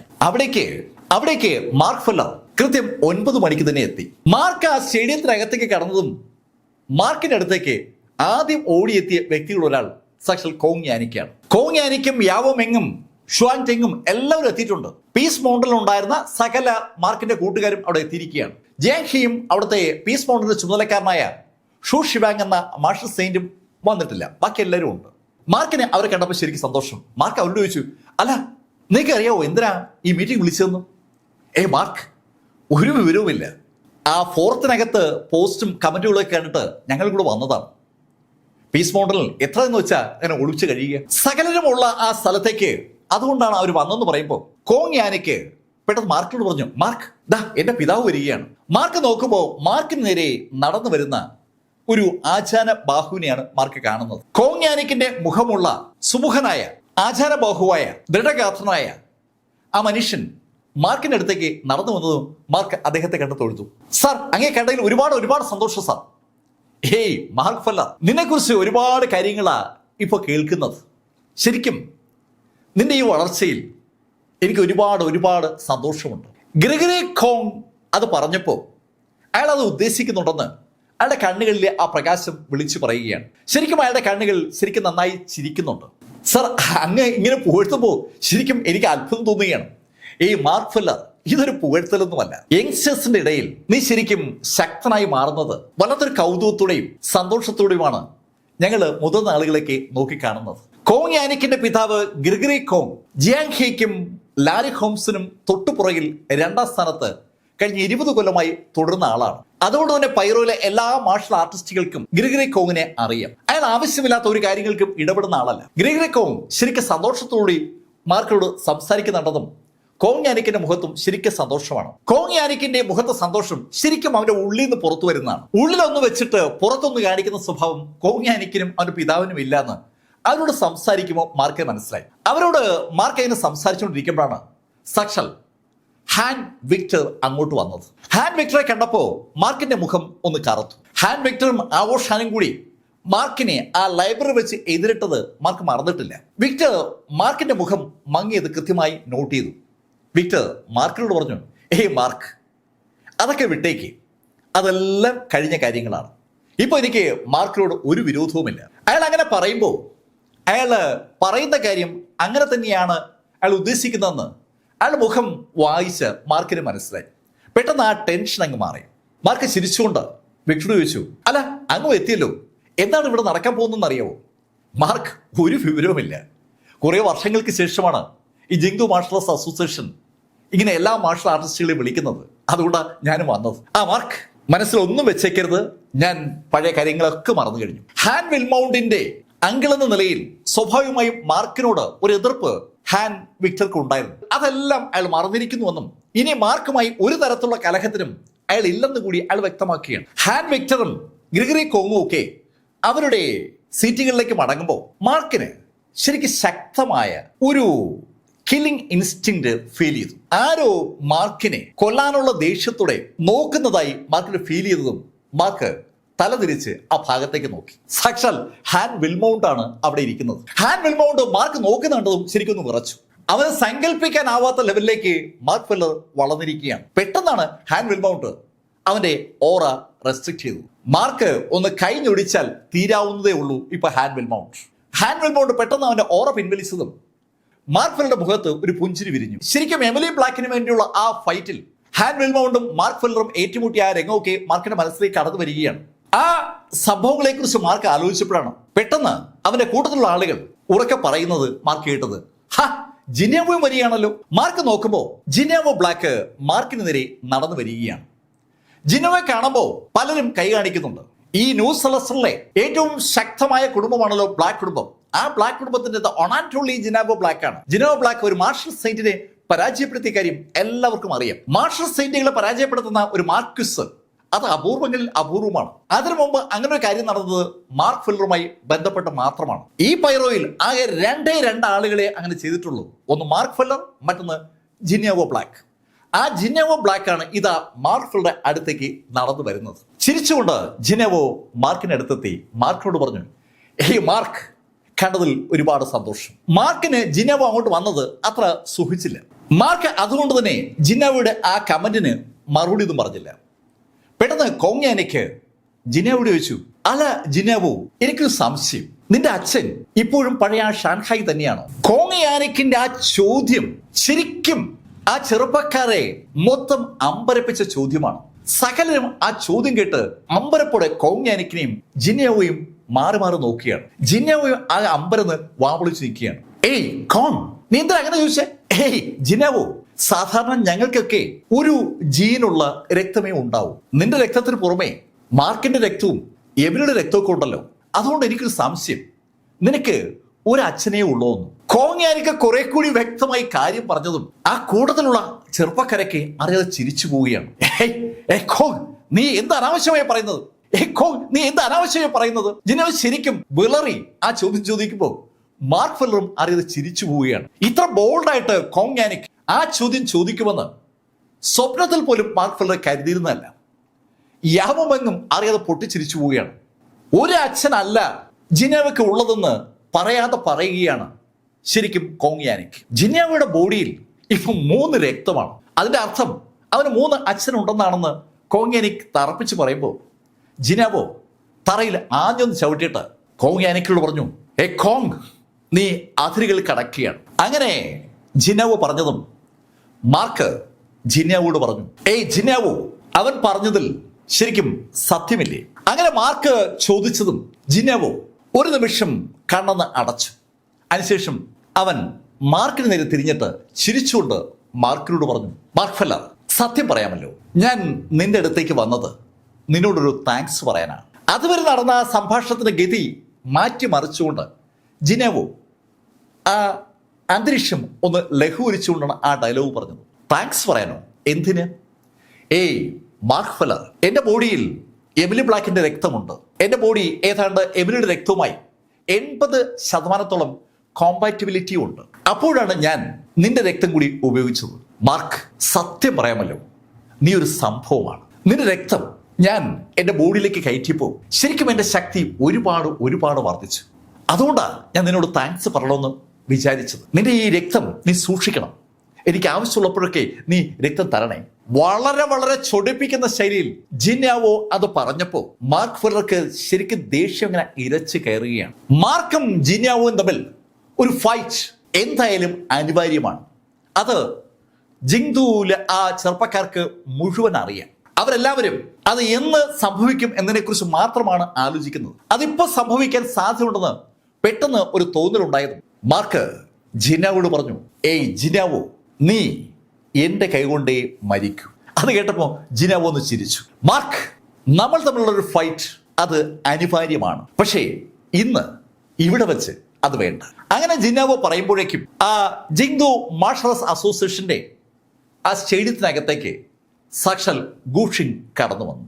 ഗൂഷിങ്ങിനൊപ്പം നടന്നു വരുന്ന വ്യക്തിയെ കണ്ട് എല്ലാവരും വല്ലാത്ത അമ്പരപ്പോടുകൂടി ഗൂഷിങ്ങിനെയും ആ വ്യക്തിയെ നോക്കുകയാണ്. ഗൂഷിങ്ങിനൊപ്പം വരുന്നത് സാക്ഷാൽ ടോറസ് ആണ്. ആ സ്പിരിച്വൽ സ്റ്റോണുകൾ മൈൻ ചെയ്തെടുത്ത ഭാഗത്ത് വെച്ച് സകലരെയും അമ്പരപ്പിച്ച് അത്ഭുതപ്പെടുത്തിയ സ്കെലിറ്റൻ ആർമിയുമായി എത്തിയ വ്യക്തിയാണ് ഈ ടോറസ്. ടോറസിന് അതിനുശേഷം അവരിൽ പലരും കണ്ടത് മാർക്ക് ഫില്ലറെ രക്ഷിക്കാൻ ശ്രമിക്കുമ്പോൾ ഗൂഷിങ്ങിന് ഒപ്പം നിന്ന് അവരെ എതിരിട്ടപ്പോഴാണ്. ഇതാ വീണ്ടും അവർ ടോറസിനെ കാണുകയാണ്. എന്നാൽ ടോറസിനെ പരിചയമില്ലാത്തവരാണ് ആ സ്റ്റേഡിയത്തിലെ ഏതാണ്ട് 99% ആളുകളും. അവരൊക്കെ സുമുഖനായ ആ ചെറുപ്പക്കാരനെ കാണുന്നുണ്ട്. ഗൂഷിങ് ജിങ്ദു മാർഷൽ ആർട്സ് അസോസിയേഷന്റെ അവസാന വാക്കായതുകൊണ്ട് തന്നെ സകലർക്കും ഗൂഷിങ്ങിനെ അറിയാം. സെക്കൻഡ് മിസ്റ്റിക് വേൾഡിൽ നിന്ന് വന്നിരിക്കുന്ന വ്യക്തിയാണ് ഗൂഷിങ്. ഗൂഷിങ്ങിന്റെ തൊട്ടുപുറകെ ഇപ്പോ ഒരാൾ കൂടി എത്തിയിട്ടുണ്ട്. അത് സാക്ഷാൽ വാൻ ഗസ്മാൻ ആണ്. പല മിസ്റ്റിക് വേൾഡുകളെയും റെപ്രസെന്റ് ചെയ്തുകൊണ്ട് അവിടെ നോക്കി ആളുകൾ എത്തിയിട്ടുണ്ട്. അനവധി മാർഷൽ സീറ്റുകളും എത്തിയിരിക്കുകയാണ്. ആളുകൾ ഇങ്ങനെ വന്നുകൊണ്ടേയിരിക്കുകയാണ്. ഗൂഷിങ് നടന്ന് മാർക്കിനടുത്തേക്ക് വന്നു. ഹേയ് മാർക്ക് ഫെല്ലർ, നിന്റെ ഈ ധൈര്യം എന്നെ ശരിക്കും അതിശയപ്പെടുത്തിയിരിക്കുകയാണ്. ജിങ്ദോ മാർഷൽ ആർട്സ് അസോസിയേഷനകത്ത് ഗൂഷിങ് അടച്ചിട്ടിരുന്ന മാർക്ക് ഫെല്ലർ ആ ജയിൽ തുറന്ന് പുറത്തു വന്നിട്ട് ഇത് വീണ്ടും ജിങ്ദോ മാർഷൽ ആർട്സ് അസോസിയേഷന്റെ ആ ഫംഗ്ഷനിൽ വന്നിരിക്കുന്നു എന്ന് പറയുമ്പോൾ അതിന് ഒരുപാട് അർത്ഥ തലങ്ങളുണ്ട്. മാർക്ക് ഫെല്ലറെ പിടികൂടാനായിട്ട് പീസ് മൗണ്ടനിൽ അനവധി മാർഷൽ സെയിന്റുകളുമായി ഗൂഷിങ് ചെന്നതുമാണ്. അന്ന് 4 മാർഷൽ സെയിന്റുകൾ ആ മലയിൽ വെച്ച് കൊല്ലപ്പെട്ടതിന് ശേഷം ഗൂഷിങ് മാർക്ക് ഫെല്ലറെ വീണ്ടും ഇതാ മുഖാമുഖം കാണുകയാണ്. ഏയ് ഗൂഷിങ്, ഒരു കാര്യം ഞാൻ ഉറപ്പിച്ചു പറയാം, നിന്റെ മരണം എന്റെ കൈകൊണ്ട് തന്നെയായിരിക്കും. സെക്കൻഡ് മെസ്റ്റിക് വേൾഡിന്റെ തലവന്റെ മകനായ ഗു ഷിങ്ങിനോട് മാർക്ക് അങ്ങനെ പറയുമ്പോൾ മാർക്ക് അത് അർത്ഥമാക്കുന്നുണ്ടെന്ന് അവന്റെ മുഖം വിളിച്ചു പറയുകയാണ്. ഗൂഷിങ് അത് കേട്ടപ്പോൾ ഒന്ന് ചിരിച്ചു. മാർക്ക്, അതിനൊക്കെ ഒരുപാട് സമയമുണ്ട്, നമുക്ക് ആലോചിക്കാം. എന്തായാലും നീ ഇവിടെ വന്നതിൽ എനിക്കും ശരിക്കും സന്തോഷമുണ്ട്. അങ്ങനെ പറഞ്ഞുകൊണ്ട് ഗൂഷിങ് ടോറസിനെ നോക്കിയപ്പോൾ ടോറസ് ചിരിച്ചു. അതെ അതെ, മാർക്ക് ഫെല്ലർ കൂടി ഇവിടെ ഉള്ളത് എന്തായാലും നല്ല കാര്യമാണ്. ടോറസ് അങ്ങനെ പറഞ്ഞിട്ട് മാർക്കിന്റെ ബോഡി ഒന്നിങ്ങനെ സ്കാൻ ചെയ്യുകയാണ്. അയാൾ അങ്ങനെ സ്കാൻ ചെയ്യുന്ന കണ്ടപ്പോൾ മാർക്കിനും കൂടെ ഉള്ളവർക്കും അയാൾ എന്തോ ഉദ്ദേശിക്കുന്നുണ്ടെന്ന് ഒരു സംശയം ആ നിമിഷം തോന്നുകയും ചെയ്തു. ശരിക്കും നോട്ടബിൾ ആബ്സെന്റ് എന്ന് പറയുന്നത് ആ ഹെക്ടർ ടെങ് മാത്രമാണ്. ബാക്കിയുള്ള ഒരുമാതിരിപ്പെട്ട ആളുകളൊക്കെ അവിടെ ഉണ്ട്. ഗൂഷിങ്ങും ടോറസും അവരുടെ സീറ്റുകളിലേക്ക് മടങ്ങുമ്പോൾ മാർക്ക് ഫെല്ലറുടെ കണ്ണുകൾ ആ ആൾക്കൂട്ടത്തിൽ നിന്ന് സ്കാൻ ചെയ്യുമ്പോൾ അതിനിടയിൽ മാർക്ക് ഒരാളെ കണ്ടു. ആ ആളെ ഏത് ആൾക്കൂട്ടത്തിലും മാർക്ക് തിരിച്ചറിയും. അത് സാക്ഷാൽ മീശയാണ്. മീശയുടെ മുഖത്ത് കാണുന്ന ആ സൈക്കിളിന്റെ ഹാൻഡിൽ പോലുള്ള മീശ അയാളുടെ ഒരു ഐഡന്റിറ്റിയാണ്. മാർക്കിനെ മീശ കണ്ടെങ്കിലും കാണാത്ത ഭാവത്തിൽ ഇരിക്കുകയാണ്. ശരിക്കും മാർക്കും മീശയും തമ്മിൽ ബന്ധമുണ്ടെന്ന് ആൾക്കാർക്ക് തോന്നാതിരിക്കാനുള്ള ഒരു കരുതലാണ് മീശയുടെ ഭാഗത്തുള്ളതെന്ന് അത് കണ്ടപ്പോൾ മാർക്ക് മനസ്സിലായി. അതുകൊണ്ട് തന്നെ മാർക്ക് മീശയെ കണ്ട ഭാവം കാണിച്ചില്ല. എല്ലാവരും അക്ഷമരായി അങ്ങനെ കാത്തിരിക്കുകയാണ്. സമയം ഇങ്ങനെ പൊയ്ക്കൊണ്ടിരിക്കുകയാണ്. രാവിലെ 9 മണിക്ക് മാർക്കൊക്കെ എത്തിയതാണ്. പെട്ടെന്ന് മാർക്ക് ബുദ്ധൂസ് മാർക്കോട് സംസാരിക്കുന്ന കേട്ടു. ഏയ് മാർക്ക് ഫെല്ലർ, ആ ടോറസ് ഇമോട്ടോ സ്ലിംഗ് സെക്ഷന്റെ ആളല്ലേ? അതെ ബുദ്ധൂസേ, അവൻ ഇമോട്ടോ സ്ലിംഗ് സെക്ഷൻ ആളാണ്. മാർക്ക്, അവനെ ശ്രദ്ധിക്കണം, അവൻ കുഴപ്പക്കാരനാണ്. ഏയ് ടോറസ്, നിനക്ക് അവനെ അറിയാവോ? എനിക്ക് അവനെ അറിയില്ല, പക്ഷേ ഇമോട്ടോ സ്ലിംഗ് സെക്ഷനെ എനിക്കറിയാം. ആ ഇമോട്ടോ സ്ലിംഗ് സെക്ഷൻ കുറെ കുഴപ്പം പിടിച്ച ആളുകളുടെ ഒരു കൂട്ടമായിരുന്നു. അവർ ഈ ലോകം മുഴുവൻ കീഴടക്കിയതാണ്. ലോകത്തെ നമ്പർ 1 ശക്തിയായി അവര് മാറിയ സമയത്താണ് അവരെ ആ മാസ്ക് വെച്ച് സ്ത്രീ കൊന്നൊടുക്കിയത്. അവരന്ന് കൊന്നൊടുക്കിയില്ലായിരുന്നെങ്കിൽ അവന്മാർ ഈ ലോകം തീർത്തനെ. ബുദ്ധൂസ് മാർക്കിനോട് അങ്ങനെ പറഞ്ഞപ്പോ മാർക്ക് അല്പം ദൂരെ നിൽക്കുന്ന ആ ടോറസിനെ ഒന്ന് സൂക്ഷിച്ചു നോക്കി. എന്തിനായിരിക്കാം അവൻ ഇവിടെ വന്നത്? ബുദ്ധൂസ് പറയുന്നത് കേട്ടപ്പോ മാർക്ക് അതാണ് ആലോചിച്ചത്. മാർക്കും ബുദ്ധൂസും തമ്മിൽ സംസാരിക്കുന്നത് മനസ്സിനകത്താണ്. അത് വേറെ ആർക്കും കേൾക്കാൻ പറ്റില്ല. ഇപ്പോ ആ സ്റ്റേഡിയത്തിന്റെ പല ഭാഗത്തു നിന്നും ആളുകളുടെ ശബ്ദം ഉയരുന്നുണ്ട്. സമയം ഇപ്പോ ഏകദേശം 11 മണിയാകാറായിരിക്കുകയാണ്. 2 മണിക്കൂർ മുമ്പേ വന്ന ആളുകളിൽ പലരും ഉണ്ട് അവിടെ. അതുകൊണ്ടാണ് അവരൊക്കെ ശബ്ദം ഉണ്ടാക്കുന്നത്. ചിലരൊക്കെ ഉറക്കെ വിളിച്ചു ഒതുക്കുകയും ചെയ്തുണ്ട്. എന്തിനാ ഞങ്ങൾ വിളിച്ചു കൂടിയത്? കാര്യം പറയൂ.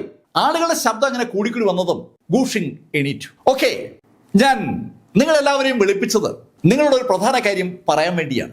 ആ കാര്യം നിങ്ങളോട് പറയുന്നത് ഞാനല്ല, അത് ടോറസാണ്. അങ്ങനെ ഗൂഷിങ് പറഞ്ഞതും ടോറസ് എണീറ്റു. ടോറസ് എണീറ്റ ആ നിമിഷത്തിൽ ശരിക്കും അസ്വസ്ഥതയോടെ ടോറസിനെ നോക്കുന്ന ആളുകളിൽ ഒരാൾ സാക്ഷാൽ ലോർഡ് സീസറാണ്. വില്യം ബ്ലേക്ക് എന്ന ലോർഡ് സീസർക്ക് മറ്റൊരു പേരുണ്ട്, സ്റ്റാർ സീസർ. അയാൾക്ക് ഈ ടോറസിനെ തുടക്കം മുതൽ ഇഷ്ടമല്ല.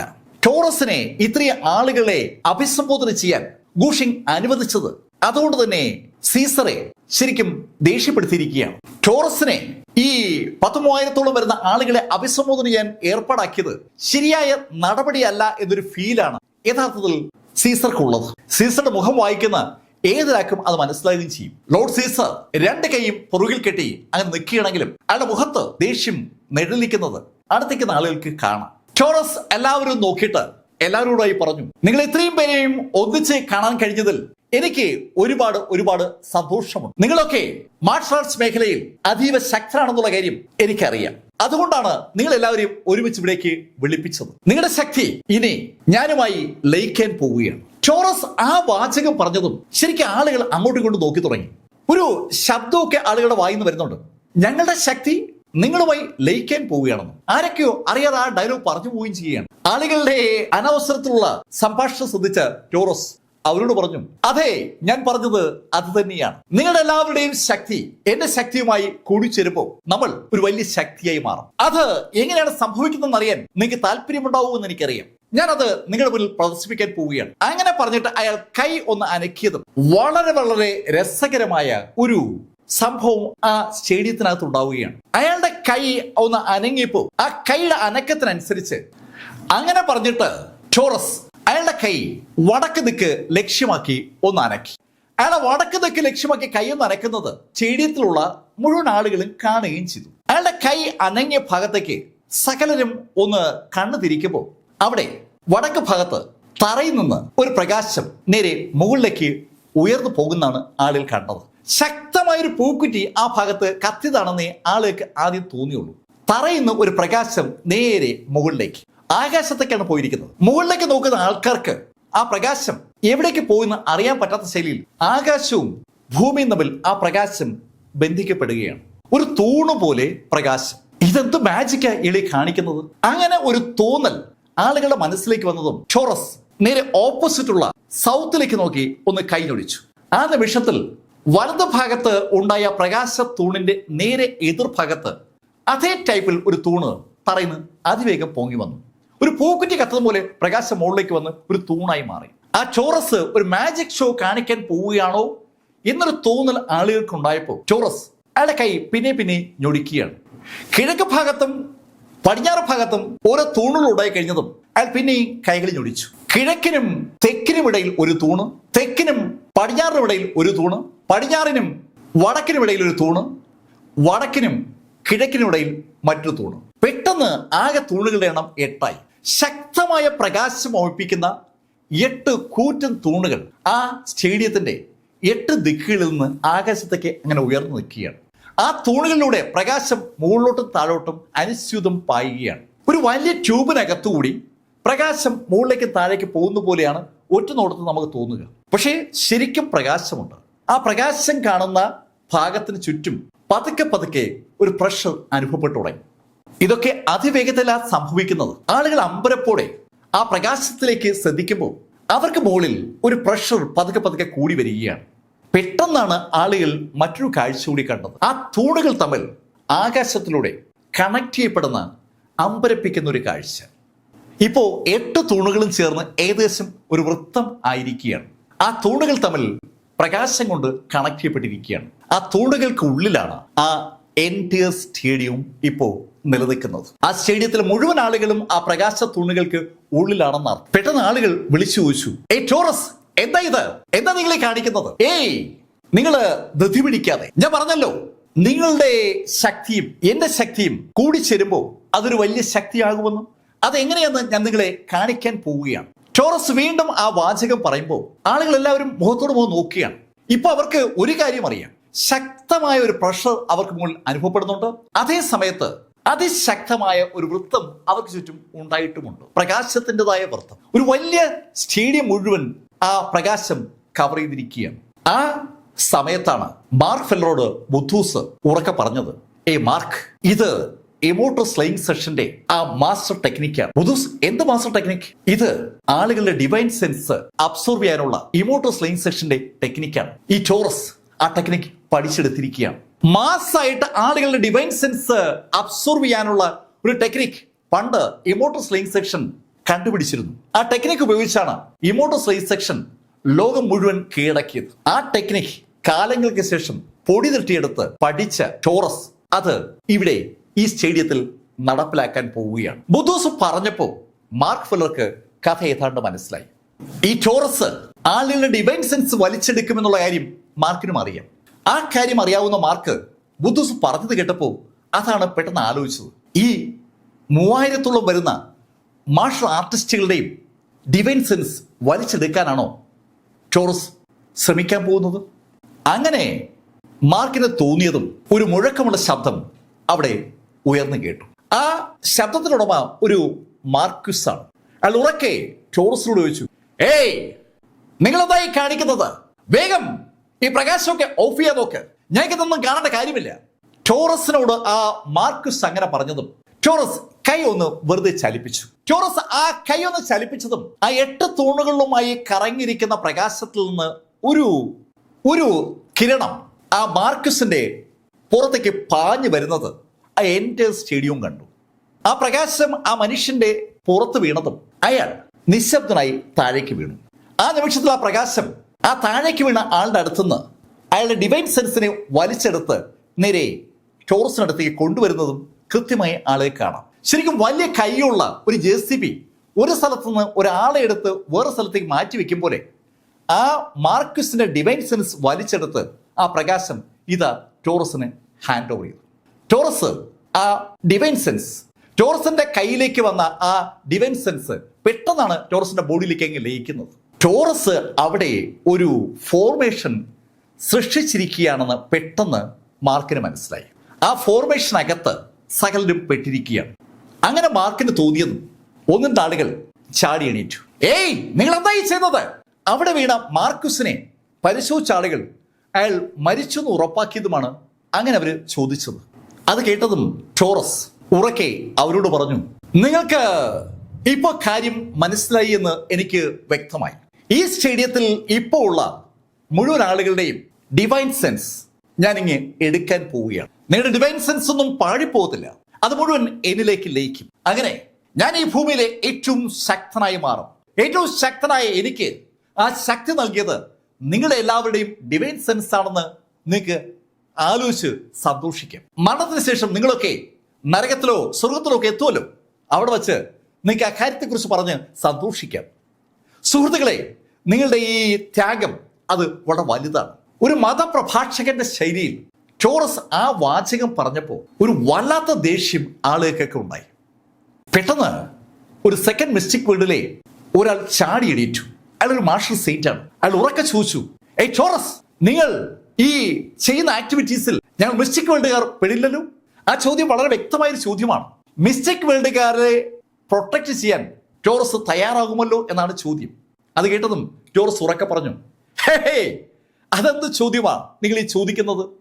എനിക്ക് മിസ്റ്റിക് വേൾഡ് എന്നോ ട്രഡീഷണൽ മാർഷൽ ആർട്ടിസ്റ്റ് എന്നോ ഒരു വ്യത്യാസവുമില്ല. എനിക്ക് നിങ്ങളെല്ലാവരും ഒരുപോലെയാണ്.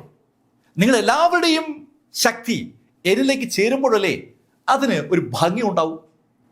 ടോറസ് അയാളുടെ നയം വ്യക്തമാക്കി. മിസ്റ്റിക് വേൾഡ് ആണെങ്കിലും അല്ലെങ്കിലും സകലരും കൊല്ലപ്പെടാൻ പോവുകയാണ്. ടോറസ് അങ്ങനെ പറഞ്ഞപ്പോഴും കഥ പൂർണ്ണമായും മനസ്സിലാകാത്ത ആളുകളുണ്ട്. അവരൊക്കെ കൗതുകത്തോടെ ഇതൊക്കെ കണ്ടുകൊണ്ടിരിക്കുകയാണ്. അവർ കൊല്ലപ്പെടാൻ പോവുകയാണെന്നുള്ള യാഥാർത്ഥ്യം അവർക്ക് മനസ്സിലായിട്ടില്ല.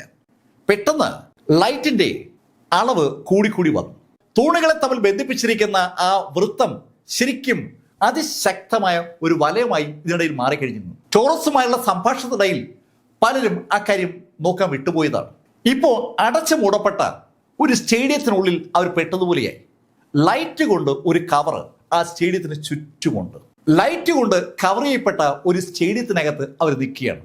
ചുറ്റും പ്രകാശം വലയം, ചുറ്റും ഒരു പ്രകാശ വലയത്തിനകത്ത് ആ എൻ്റെ സ്റ്റേഡിയം പെട്ടിരിക്കുകയാണ്. സകലരും അമ്പരപ്പോടെ ചുറ്റും നോക്കുന്നേ ഉള്ളൂ. ആരും അങ്ങോട്ട് പ്രതികരിച്ചു തുടങ്ങിയിട്ടില്ല. പെട്ടെന്ന് പല കോണിൽ നിന്നും ആളുകൾ ചാടി എണീറ്റു. അവർ പലരും ടോറസ് നേരെ ഓടി വരികയാണ്. ടോറസ് നേരെ ഓടി വരുന്ന ആളുകളുടെ എണ്ണം ഏകദേശം 1 ഡസനോളം വരും. ടോറസ് ആണല്ലോ ഈ എൻ്റെ സംവിധാനത്തെയും നിയന്ത്രിക്കുന്നത്. അതുകൊണ്ട് ടോറസിനെ ആക്രമിച്ച് കീഴ്പ്പെടുത്തിയാൽ പിന്നെ ഒരു പ്രശ്നം ഉണ്ടാകില്ല എന്ന് അവർക്കറിയാം. ആ ധാരണ ഉണ്ടായ ആളുകളാണ് സ്റ്റേഡിയത്തിന്റെ പല ഭാഗത്തുമായി ടോറസിനെ കുതിക്കുന്നത്.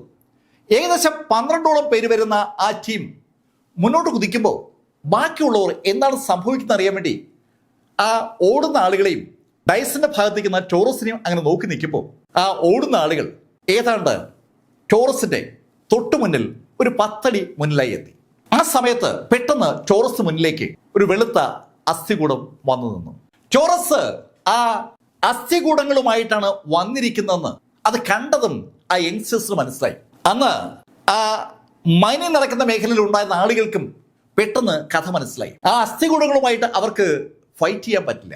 പക്ഷെ ഈ ഓടി വരുന്ന പലരും അന്ന് ഉണ്ടായിരുന്നവരല്ല.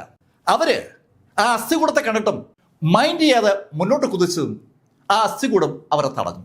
അസ്ഥികൂടം 2 കൈ നിവർത്തി അവരെ തടഞ്ഞതും ആ ഓടി വന്ന മാർഷൽ ആർട്ടിസ്റ്റുകൾ അവർ പലരും മാർക്വിസ്റ്റുകളാണ്. ആ മാർക്വിസ്റ്റുകൾ ആ അസ്ഥികൂടത്തിന് നേരെ അതിശക്തമായി ഇടിക്കുകയാണ്. അസ്ഥികൂടത്തെ ഇടിച്ച് തെറിപ്പിച്ചുകൊണ്ട് ടോറസിനടുത്തേക്ക് ഓടിയെത്തുക എന്നുള്ളതാണ് അവരുടെ ടാർഗറ്റ്. പക്ഷേ അവർ അസ്ഥികൂടത്തെ ഇടിച്ചതും ആ എൻറ്റയർ ടീമും പുറകോട്ട് എടുത്തെറിയപ്പെട്ടു. അതിശക്തമായ എന്തോ ഒന്നില് അവരിടിച്ചു എന്ന് ദൂരേക്ക് തെറിച്ച് വീണപ്പാണ് അവർക്ക് തോന്നിയത്. അത് കണ്ടതും ടോറസ് ഒന്ന് ചിരിച്ചു. നിങ്ങൾക്ക് ശരിക്കും കാര്യം മനസ്സിലാക്കാത്തത് കൊണ്ടാണ് നിങ്ങൾ ഈ ഓടി വരുന്നത്. എൻ്റെ ഈ സ്കെലിറ്റൻ ആർമിയെ തോൽപ്പിക്കാൻ നിങ്ങൾക്കാവില്ല. ഒരു കാര്യം കൂടി ഞാൻ നിങ്ങളോട് പറയാം. നിങ്ങൾ ഓടി വന്നത് എന്നെ കൊല്ലാൻ വേണ്ടിയാണ്. എന്നെ കൊന്നാലും ഒരു മാറ്റവും ഉണ്ടാകില്ല. എന്നെ കൊന്നാലും ഈ തൂണുകൾ ഇങ്ങനെ തന്നെ നിൽക്കും. നിങ്ങളുടെ എല്ലാവരുടെയും സ്പിരിച്വൽ സെൻസ് അബ്സോർവ് ചെയ്ത് തന്നെ ചെയ്യും. എനിക്ക് പോലും അത് അവസാനിപ്പിക്കാൻ പറ്റില്ല. അതിൻ്റെ അർത്ഥം നിങ്ങൾക്ക് മനസ്സിലായി എന്ന് ഞാൻ കരുതുന്നു. ഇവിടെ നിന്ന് ഒരാളും ജീവനോടെ പുറത്തേക്ക് പോകില്ല. ടോറസ് ആ വാചകം പറഞ്ഞതും ശരിക്കും സ്റ്റേഡിയത്തിനകത്ത് വല്ലാത്തൊരു ബഹളമുണ്ടായി. അതുവരെ ഒരു മാജിക് ഷോ കാണുന്ന പോലെ ഈ കാഴ്ചകളൊക്കെ കണ്ടുകൊണ്ടിരുന്ന ആളുകൾ അമ്പരപ്പോടെ ചാടിയിടിക്കുകയും ബഹളമുണ്ടാക്കുകയും ചെയ്യുമ്പോൾ ആ പ്രകാശം പല ഭാഗത്തേക്കും തെന്നും തെറിച്ചും വീഴുകയാണ്. പ്രകാശം വീഴുന്ന ഭാഗത്തൊക്കെ ആളുകളുടെ കരച്ചിൽ ഉയരുകയാണ്. ബോഡികൾ സ്റ്റേഡിയത്തിൻ്റെ പല മുക്കിലും മൂലയിലും ഒന്നൊന്നായി വീണു തുടങ്ങി. അത് കണ്ടതും ടോറസ് ഉറക്കെ പറഞ്ഞു, ഒരു കാര്യം ഞാൻ പറയാൻ വിട്ടുപോയി. ഈ ഡിവൈൻ സെൻസ് അബ്സോർവ് ചെയ്യുന്ന എൻ്റെ ഈ സിസ്റ്റം, ഈ ഫോർമേഷൻ ഒരു പ്രത്യേക രീതിയിലാണ് വർക്ക് ചെയ്യുന്നത്. അത് ആളുകളെ സെലക്ട് ചെയ്യുന്നത് റാൻഡം ആയിട്ടാണ്. എന്ന് പറഞ്ഞാൽ ഇപ്പോ നിങ്ങൾ പ്രകാശത്തിൽ നിന്ന് വളരെ അകലെയാണെങ്കിൽ അടുത്ത നിമിഷം ആ പ്രകാശം നിങ്ങളുടെ അടുത്ത് എത്താമെന്നാണ്. നോർത്ത് ദിക്കിൽ ഒരാൾ വീണാൽ അടുത്ത് ചിലപ്പോൾ വീഴുന്നത് ചില സൗത്തിലായിരിക്കും. എവിടെ വേണമെങ്കിലും ആ പ്രകാശം മാറി തിരിഞ്ഞു വരാം. പ്രകാശത്തിന്റെ ആ കൈ, നീളമുള്ള ആ JCBയുടെ കൈ പോലെ അങ്ങനെ പാഞ്ഞു നടക്കുകയാണ്. ആ കൈ എത്തുന്നിടത്തൊക്കെ ഡെഡ് ബോഡികൾ വീണുകൊണ്ടിരിക്കുകയാണ്. ശരിക്കും ആ ബോഡികൾ വീണു തുടങ്ങുകയും ശരിക്കും റാൻഡമായിട്ട് അവിടെ ഇവിടെയൊക്കെ ആളുകൾ വീണു തുടങ്ങിയതോടുകൂടി മാർക്കിനെ രക്ഷിക്കാൻ പോയ സമയത്ത് ടോറസുമായി ഏറ്റുമുട്ടിയിട്ടുള്ള ചാങ്മാൻ പെട്ടെന്നാണ് ചാടി വീഴുന്നത്. അവൻ ആ സ്റ്റേഡിയത്തിനകത്തേക്ക് അവന്റെ സീറ്റിൽ നിന്ന് ഒരൊറ്റ ചാട്ടം. സ്റ്റേഡിയത്തിനകത്തേക്ക് ചാടിയ ചാങ്മാൻ അവന്റെ സുഹൃത്തുക്കളൊക്കെ അമ്പരന്ന് നോക്കുമ്പോഴേക്കും ഓടി ടോറസിനടുത്തേക്ക് എത്താറായി. ടോറസും ഏകദേശം ഒരു 10 അടി മാത്രമാണുള്ളത്. ആ സമയത്താണ് ചാങ്മാങ്ങിന്റെ തൊട്ടു മുന്നിലേക്ക് ആ സ്കെലിറ്റൻ കയറി നിന്നത്. ആ സ്കെലിറ്റനെ കണ്ടതും ചാങ്മാൻ ശക്തമായ ഒരു ഇടി. ശരിക്കും പവർഫുൾ ആയിട്ടുള്ള ചാങ്മാൻ അതിശക്തമായി ആ സ്കെലിറ്റനെ ഇടിക്കുമ്പോൾ സ്റ്റേഡിയം ഏതാണ്ട് പൂർണ്ണ നിശബ്ദതയിൽ ആ രംഗത്തിലേക്ക് നോക്കുന്ന അതേ നിമിഷത്തിൽ അത് സംഭവിച്ചു. ആ സ്കെലിറ്റനെ ഇടിച്ച ചാങ്മാൻ ഒത്തിരി സ്റ്റെപ്പ് പുറകോട്ട് തെറിച്ചു. ശരിക്കും ഒരു ഇരുമ്പ് വാതിലിൽ കൈകൊണ്ട് ആഞ്ഞിടിക്കുമ്പോൾ നമ്മൾ അറിയാതെ പുറകോട്ട് നീങ്ങിപ്പോകുന്നത് പോലെ ചാങ്മാൻ നീങ്ങിപ്പോയിരിക്കുകയാണ്. ആ സ്കെലിറ്റന്റെ ബോഡിയിൽ ഒന്നുമേ സംഭവിച്ചിട്ടില്ല. വളരെ ശക്തി ആ സ്കെലിറ്റനുണ്ട്. തറയിലേക്ക് വീണെങ്കിലും ചാങ്മാൻ ചാടി എണീറ്റു. വീണ്ടും അവൻ മുന്നോട്ട് കുതിച്ചു. ചാങ്മാങ്ങിന്റെ പോരാട്ട വീരത്തെക്കുറിച്ച് ശരിക്കും ധാരണയുള്ള അവന്റെ സുഹൃത്തുക്കൾ അത് പ്രതീക്ഷിച്ചു തന്നെയാണ്. മുന്നോട്ട് കുതിച്ച ചാങ്മാൻ ശക്തമായി ആ സ്കെലിറ്റനെ ഇടിക്കുമ്പോൾ സ്കെലിറ്റൻ കൈ കൊണ്ട് ഒന്ന് തള്ളി. പക്ഷേ ഈ നിമിഷത്തിൽ ചാങ്മാൻ ഒരുപാട് ദൂരേക്ക് തെറിച്ചു. ഒരു വലിയ ഫോഴ്സ് ചാങ്മാങ്ങിനെ എടുത്തെറിഞ്ഞതാണ്. ചാങ്മാങ് വീണ്ടും ചാടി എണീക്കാൻ പോയതും മാർക്ക് ഫെല്ലർ ചാങ്മാങ്ങിന്റെ അടുത്തേക്ക് ഓടിയെത്തി ചാങ്മാങ്ങിനെ പിടിച്ചു നിർത്തി. ചാങ് അടങ്ങ്. അങ്ങനെ മാർക്ക് പറയുമ്പോൾ പല കോണിൽ നിന്നും കരച്ചിൽ ഉയരുന്നുണ്ട്. കരച്ചിലും ബഹളവും ഒക്കെ കേൾക്കുകയാണ്. തൊട്ടടുത്തിരിക്കുന്ന ആരെങ്കിലും തറയിലേക്ക് വീഴുമ്പോഴാണ് ചുറ്റുപാട് നിന്നും വൻതോതിൽ കരച്ചിൽ ഉയരുക. പല ഭാഗത്തു നിന്നും അതുപോലെ ശബ്ദം ഉയരുകയാണ്, കരച്ചിൽ ഉയരുകയാണ്, ബഹളം ഉയരുകയാണ്. ആളുകൾ ഒന്നൊന്നായി അങ്ങനെ കൊല്ലപ്പെട്ടുകൊണ്ടിരിക്കുകയാണ്. അപ്പോഴാണ് ഒരു മിസ്റ്റിക് വേർഡിലെ മാർഷൽ സെയിന്റ് മുന്നോട്ട് കുതിച്ചത്. അതുവരെ നിശബ്ദനായിരുന്ന മാർഷൽ സെയിന്റിൽ ഒരാൾ മുന്നോട്ട് കുതിച്ചപ്പോൾ ആളുകൾക്ക് ഒരു ആവേശം ഉണ്ടായി. ആ മിസ്റ്റിക് വേർഡിലെ മാർഷൽ സെയിന്റ് ശരിക്കും ദേഷ്യത്തിലാണ്. അയാൾ ഉറക്കെ അലറുകയാണ്, ചോദിക്കാനും പറയാനും ആളില്ല എന്ന് കരുതി എന്തുമാകാമെന്ന് ധരിക്കരുത്. അങ്ങനെ അലറിക്കൊണ്ട് ആ മിസ്റ്റിക് വേൾഡിന്റെ മാർഷൽ സെയിന്റ് മുന്നോട്ട് കുതിച്ചതും ടോറസിന്റെ ആ സ്കെലിറ്റൻ ആ മാർഷൽ സെയിന്റിന്റെ കഴുത്തിൽ ഒരൊറ്റ പിടി. മാർഷൽ സെയിന്റ് ശരിക്കും ആ എല്ലുംകൂടത്തിനെ ആഞ്ഞിടിച്ചതാണ്. ആ ഇടി ആ എല്ലുംകൂടത്തിന്റെ പുറത്ത് ശരിക്കും ശക്തമായി പതിക്കുന്ന അതേ നിമിഷത്തിൽ തന്നെ എല്ലുംകൂടം അതിന്റെ ഒരു കൈ കൊണ്ട് ആ മാർഷൽ സെയിന്റിന്റെ കഴുത്തിൽ പിടിക്കുകയായിരുന്നു. ഇടിയേറ്റിട്ടും ഒരു കുലുക്കവുമില്ലാത്ത ആ എലിങ്കൂടം ആ മാർഷൽ സെയിന്റിന്റെ കഴുത്തി പിടിച്ച് സാവധാനം മുകളിലേക്ക് ഉയർന്നു. ഒരു മാർഷൽ സെയിന്റ് ഇതാ ആകാശത്ത് പൊങ്ങി നിൽക്കുകയാണ്.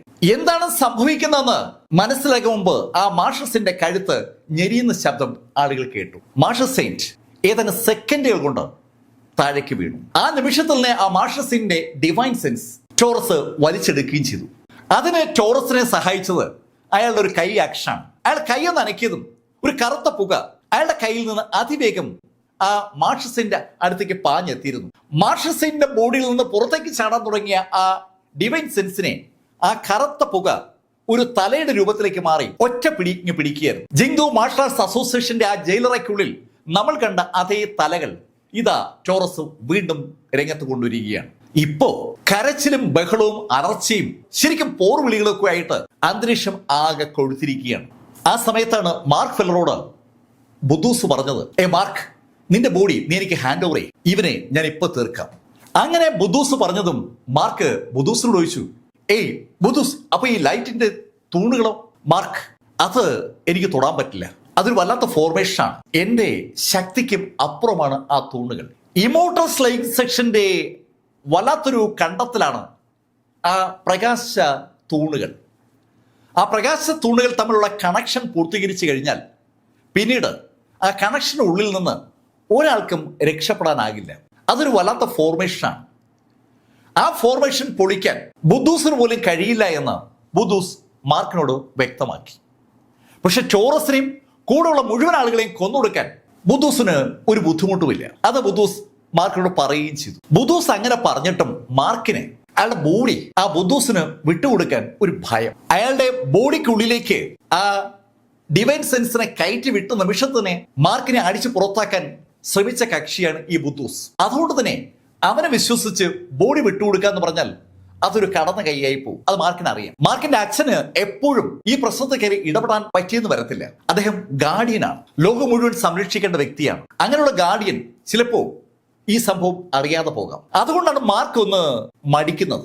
മാർക്കും ബുദ്ധൂസും തമ്മിൽ മനസ്സിനകത്ത് അങ്ങനെ സംസാരിക്കുമ്പോൾ സകല ആളുകളുടെ ശ്രദ്ധ ഒരു കോണിൽ നിന്ന് മറ്റു കോണിലേക്ക് മാറിക്കൊണ്ടിരിക്കുകയാണ്. ഈ സമയത്ത് വാൻ ഗസ്മാൻ ടോറസിനോട് ചോദിച്ചു, ടോറസ്.